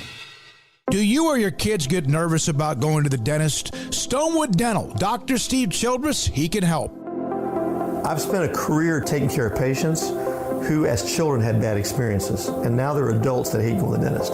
If I get a kid at 3 years old and they come every 6 months and it's a happy experience, it's normal for them. Now they have an accident at 6 or 7 or 8 at school. Now they have a broken tooth or a trauma, and they have to come here. They're used to lights, they're used to water in their mouth, they're used to experience, they already trust us. It's amazing what we can do with that kid without it being a negative thing. But if I see a 6 or 7 or 8 year old that's never been to the dentist, and now they have a trauma or an unfortunate unexpected toothache, it's harder to do that for that kid and it not be somewhat of a negative experience. So bottom line is I try to teach kids and adults and teenagers and everybody the way I'd want my family treated, which is where it's a necessary part of life. You just take care of it. It doesn't have to be that big a deal. Learn more, stonewood-dental.com. This is Sikkim 365 Radio. Text us at 254-339-1122. The Sikkim 365 Radio text line is sponsored by Riverbend Liquor and Wine, with the most extensive variety of craft beer in Waco. A hidden gem on Lakeshore Drive and 19th Street. All right, be a part of this segment. Just name off the 10 best running backs according to Madden 21 if you text us or call 254-339-1122. I'll give you the option. Round of golf to Cottonwood Creek, $25 gift card to Wings Pizza and Things. I got 4 of those. And we also have a free meal from Chick-fil-A. The location across from Baylor University, thanks to David Sikora. So we appreciate all them. In fact, the first one to get it, David Post from Crawford. We know David. Hey, thanks for listening. He goes, you bet. I really enjoy the new show. So David said Alvin Kamara. Is it Kamara or Kamara? Kamara. He is number 10, tied for 9 on the list. So David, Cottonwood Creek, Wings, Pizza, and Things, or a Chick-fil-A gift card. It's for a free meal, probably a sandwich and maybe fries and a drink. I don't know. David Post is our first winner of this segment. 254-339-1122. I want to blow some of this out. Let's go. All right, so that's Alvin Kamara at number 10. All right, so name a name that most may not think, not the ones that are the bigger names, which these are all stars, but maybe a name that is you would not have, maybe a year or two ago, might not have been in the league or just might not have been known as among the top 10. Because I'll tell you a name that's not on here. I'll give you this. Todd Gurley's gone. Yeah. Deservedly so. Yeah. He was majorly good 2 or 3 years ago, Yeah, right? Had a great run. He's arthritic gone. knees. So he's no longer on this list. This is a list, by the way, that is so filled with young players. All right, JT. Young players, okay? JT and Pikes Peak. I'm not sure JT's going to be able to come in from Pikes Peak. He said Christian McCaffrey. He's number one. Maybe he by knows a large chunk. Maybe he knows somebody who would want it. Though. Yeah, I'll like this is beside the point. I do find it kind of funny given the history of the league that arguably like the top 3 best quarterbacks in the league are all black quarterbacks, and arguably the best running back in the league is a white running back. I don't mean to bring race into everything, but I just find that kind of funny how it's kind of the opposite of what I guess really the history of the league has always been like. Yeah. It's kind of fascinating. Yeah, at least especially recently. Yeah. All right, so Kamara 10, tied for 9th actually. And then Christian McCaffrey is an overwhelming number 1 on this list. He's such a stud. 254-339-1122. That line is open if you want to call. So David and JT both are going to get something. I'm waiting to hear back from them. I'm anxiously awaiting a call. I'm looking at the screen right here. Don't say that. There's a robot that will talk to you. Yesterday, how often do you get to talk to a robot? We had RG3 on yesterday. He mentioned that NFL Players Association conference call. They're waiting. We got another one. They're waiting for a counter proposal on the coronavirus-related reopening protocols. And what should be classified as and over whether COVID-19 is a non-football injury. Okay, if they are made to play and they get it from playing, then it's a football injury. Now, if they get it because they went to Chili's, then I guess it's not. How do you know? Well, I mean, that's all about the contact tracing. So I don't know. I think that they need to go ahead and count it as a football injury and save themselves the stress. Yeah, if you're playing and you get COVID, then that's absolutely a football What if injury. you show up and you test positive? Then it's not because you just showed up. Okay. All right. But if you show up, that's why you get like as soon as those guys show up. I'm not saying they should get tested. They will get tested once they show up, and then they'll know in a few hours or a day or so whether or not they're positive. Even though there's some, Now, Major League Baseball has actually done the NFL a favor with their testing. Doing it all the way wrong and doing it proving wrong. how inaccurate some of these tests are. Yeah. So the NFL, will spend big money and get the right testing because they've got to if they want their season to go off. Yeah, but if you show up that first test, whatever that says, if you're positive, then no, you're out of there. But if you're clean, then at some point, if while you're in the bubble or whatever it's going to be, and you get COVID, then that's football related injury because the only reason you got it was because you were in the vicinity or the most likely reason you got it was because you were with your team and whatnot. Yeah, JT. By the way, JT also threw out the name. This guy had a run. Philip Lindsay's not on the list. Was he at Denver? Yeah. No, he's not on the list. And JT's in Pikes Peak. He's not coming to Texas anytime soon. So we'll pass that along. If we ever do this eventually, which we hope at some point, maybe have a Sikkim 365, like a cap or a T-shirt for our audience on occasion, then JT, if you hear me mention that, ring me back or text me back, and we'll put your name. We'll get that to you. They have Chick-fil-A's, or is it a specific Chick-fil-A? No, this is the one across from Baylor. Gotcha. And on 7th Street, that's the one across from David Decora. They do a great job. 254-339-1122. Now, Paul and Craig, I know you guys can pick and choose at this as well. There were a couple of names on this list I would not have thought of. Give me the most unknown name among the 10 in your opinion. Why? I have a name in mind, but I don't know if he's the most unknown name. Okay, who it? Saquon Barkley. Well, no, that's the most probably maybe. Right. So yeah, he's 5th. Okay. Unknown name. Name. If off the top of my head, I probably would not have. I wouldn't have taken it. I wouldn't have mentioned him. Who's the dude from San Francisco? There's like 7 of them. Mostert. Is Mostert in there? No, he's not actually. No, he's not. But I like the fact you went you went deep. He's the one that wants more money. Try to get it when you can. How about Joe Mixon's not an unknown name, but he's in this list.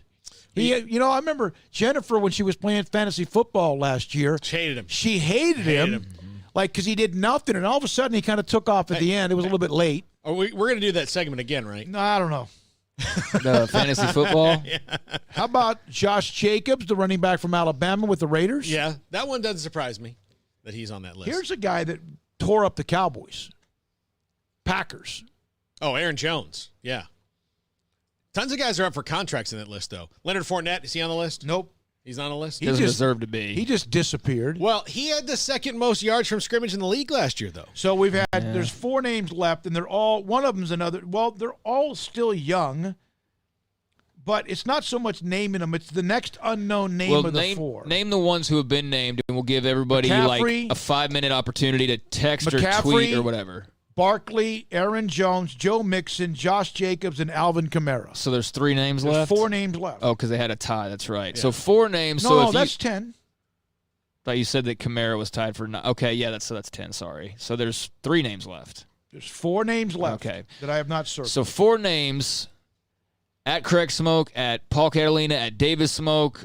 You've got the text line at 254-339-1122. Thanks to Riverbend Liquor and Wine. You can call us as well and give us one of those 4 names in the next 5 to 10 minutes. Yeah, just throw it out there. We want to help. We want to send some of this out to 10 you. running back ratings according to this year's Madden video game. Yeah, JT's got another one. Yeah, JT's just plucking them up. Yeah, JT, but I'll tell you right now, Austin Eckler's not on here. The one that he did say. Though, yeah, I'll say it. Dalvin Cook. Yeah, he's a went to a bum school, but whatever. He ended up overcoming who he went to college to play with, and he's now a star of the Vikings. By the way, if I had to get a tattoo of a Florida State player, it might be Dalvin Cook. Yeah, I love him that much. Man, with the current landscape, I'm not getting anybody's permanent face or name on me because you never know what's going to come out on them. Yeah. Of course, I wouldn't get a tattoo of anything for any reason. That's true. Yeah.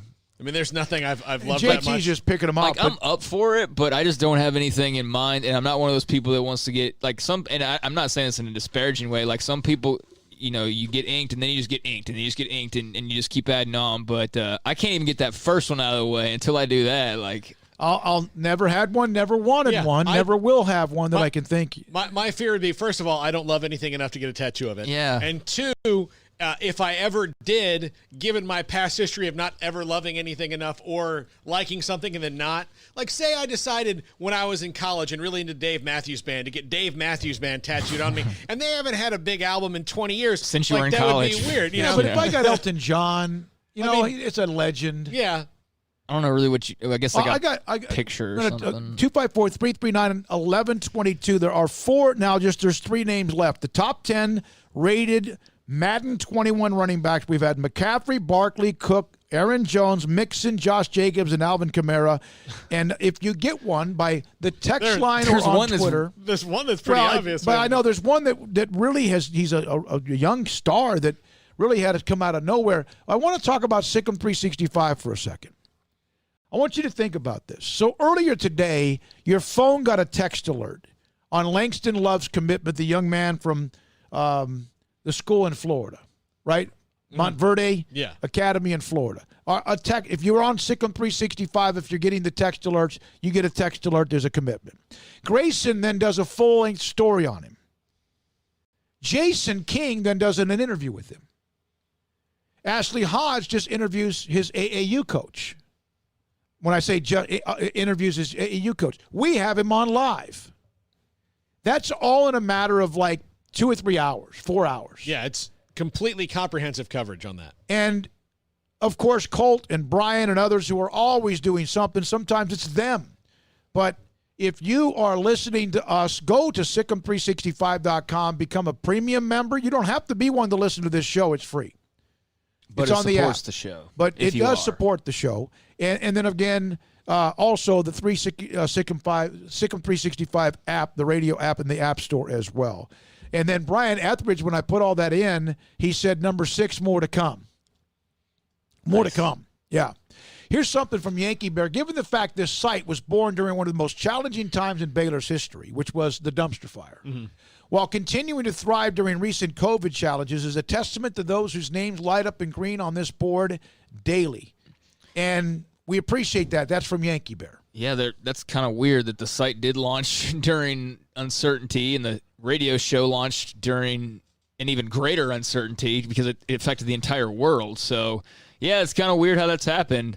Hopefully we don't need whatever the next edition is to be side by side with some, bad thing as well, but it's been all good. All right, when we come back, 254-339-1122. Text us one of the three names missing. We have McCaffrey, Barkley, Cook, Jones, Mixon, Jacobs, and Kamara.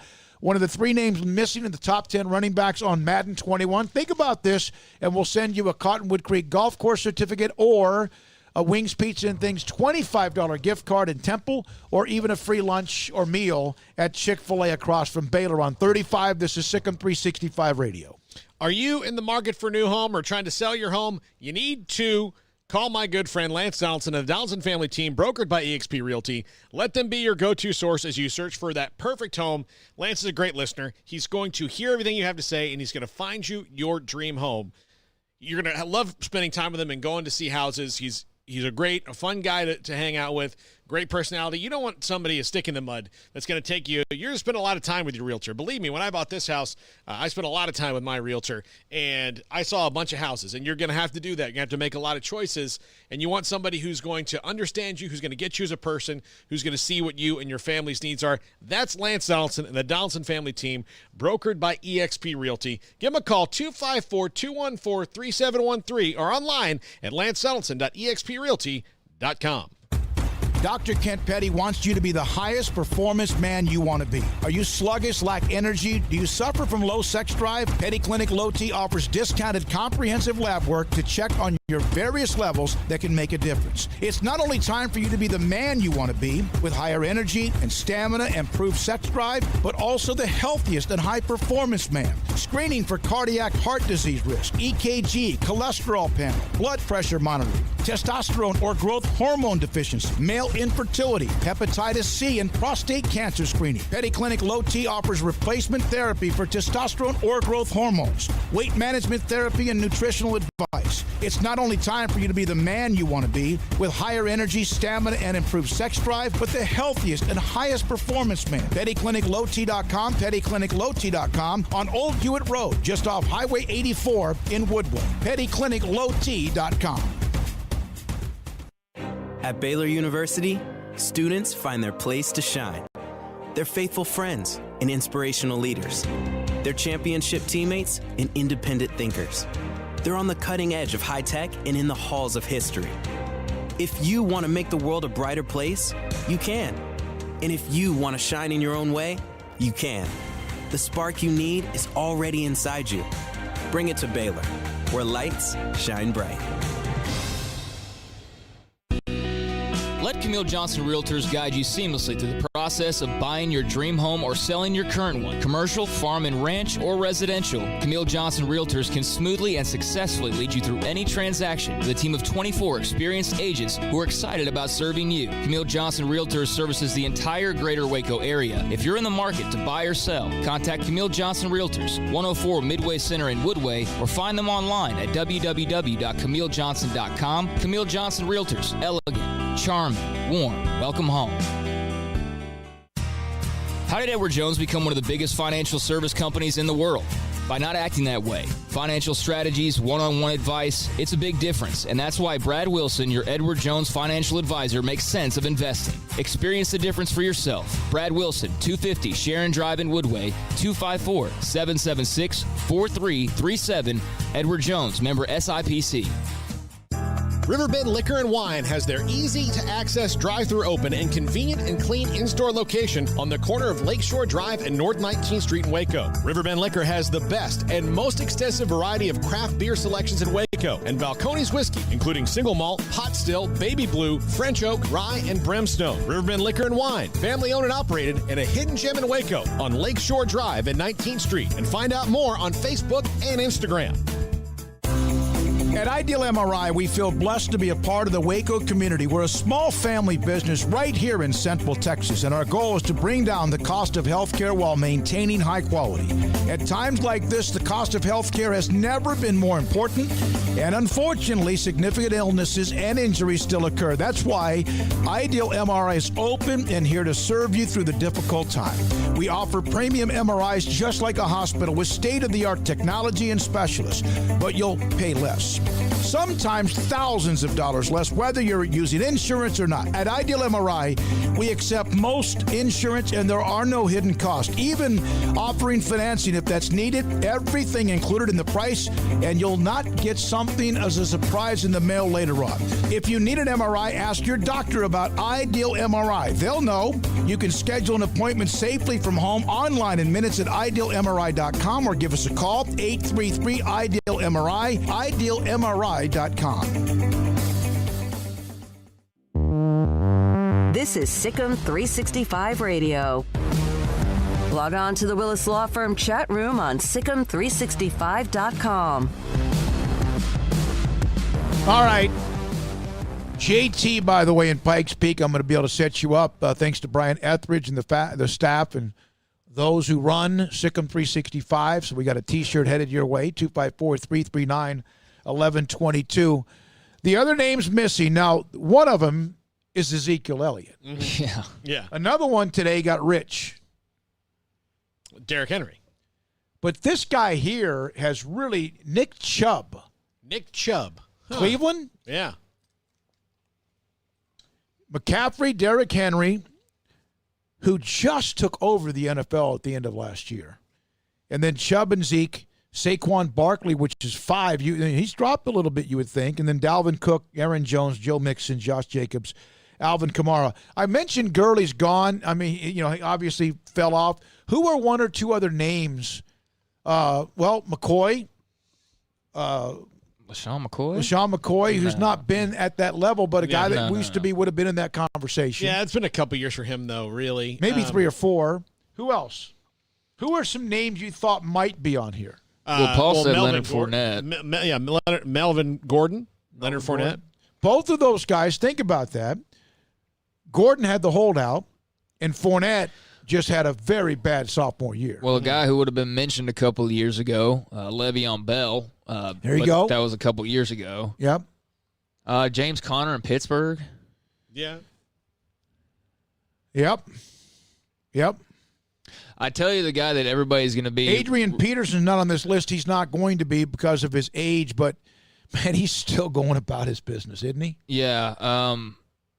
A guy who I'm really fascinated to see this year. I mean, the only thing about it is that, there's going to be so much distribution, like with all of the weapons they have. But I know a lot of people are very excited to see Clyde Edwards-Helaire from LSU in that Kansas City offense, and Tyreek Hill and Pat Mahomes and all those guys. That'll be pretty good stuff. Ross Dellinger, who we've had on the show from SI.com, the news from inside the SEC's AD meeting on a fight to preserve marquee non-conference games and annual rivalry clashes. The SEC, ACC, and Big 12 must work in concert to save 13 significant contests. Why a 9 or 10 game schedule is gaining steam. Obviously, Texas and LSU is one of them. Yeah. Baylor, Ole Miss. Florida State. Yeah. Baylor, Ole Miss. I'm looking up the article to see which one. Florida doesn't want none. Tennessee, Oklahoma, which is already. They're good again, Paul. Auburn, North Carolina. Hey, Mac Brown and what he's doing there at North Carolina. Mississippi State and NC State. Let's see here. Alabama's already lost these games. And we know Alabama, the SEC, Alabama, Southern Cal, which is just a great market. Back in the 70s, 80s. A&M and Colorado. Yep. Now, the games that we mentioned that are the conferences of the SEC, ACC, Big 12. Georgia Tech, which is a long-time rivalry. Florida State. South Carolina, Clemson's played over 100 years. Kentucky and Louisville. The 5 games also are Arkansas, Notre Dame, Georgia, Virginia, Baylor, Ole Miss, Missouri, Brigham Young, and Vanderbilt and Kansas State. To me, though, some of those are obviously you got to travel a long way. Alabama and USC, even playing in a neutral site are both going to travel a long way. Home and home, that would be a long way. But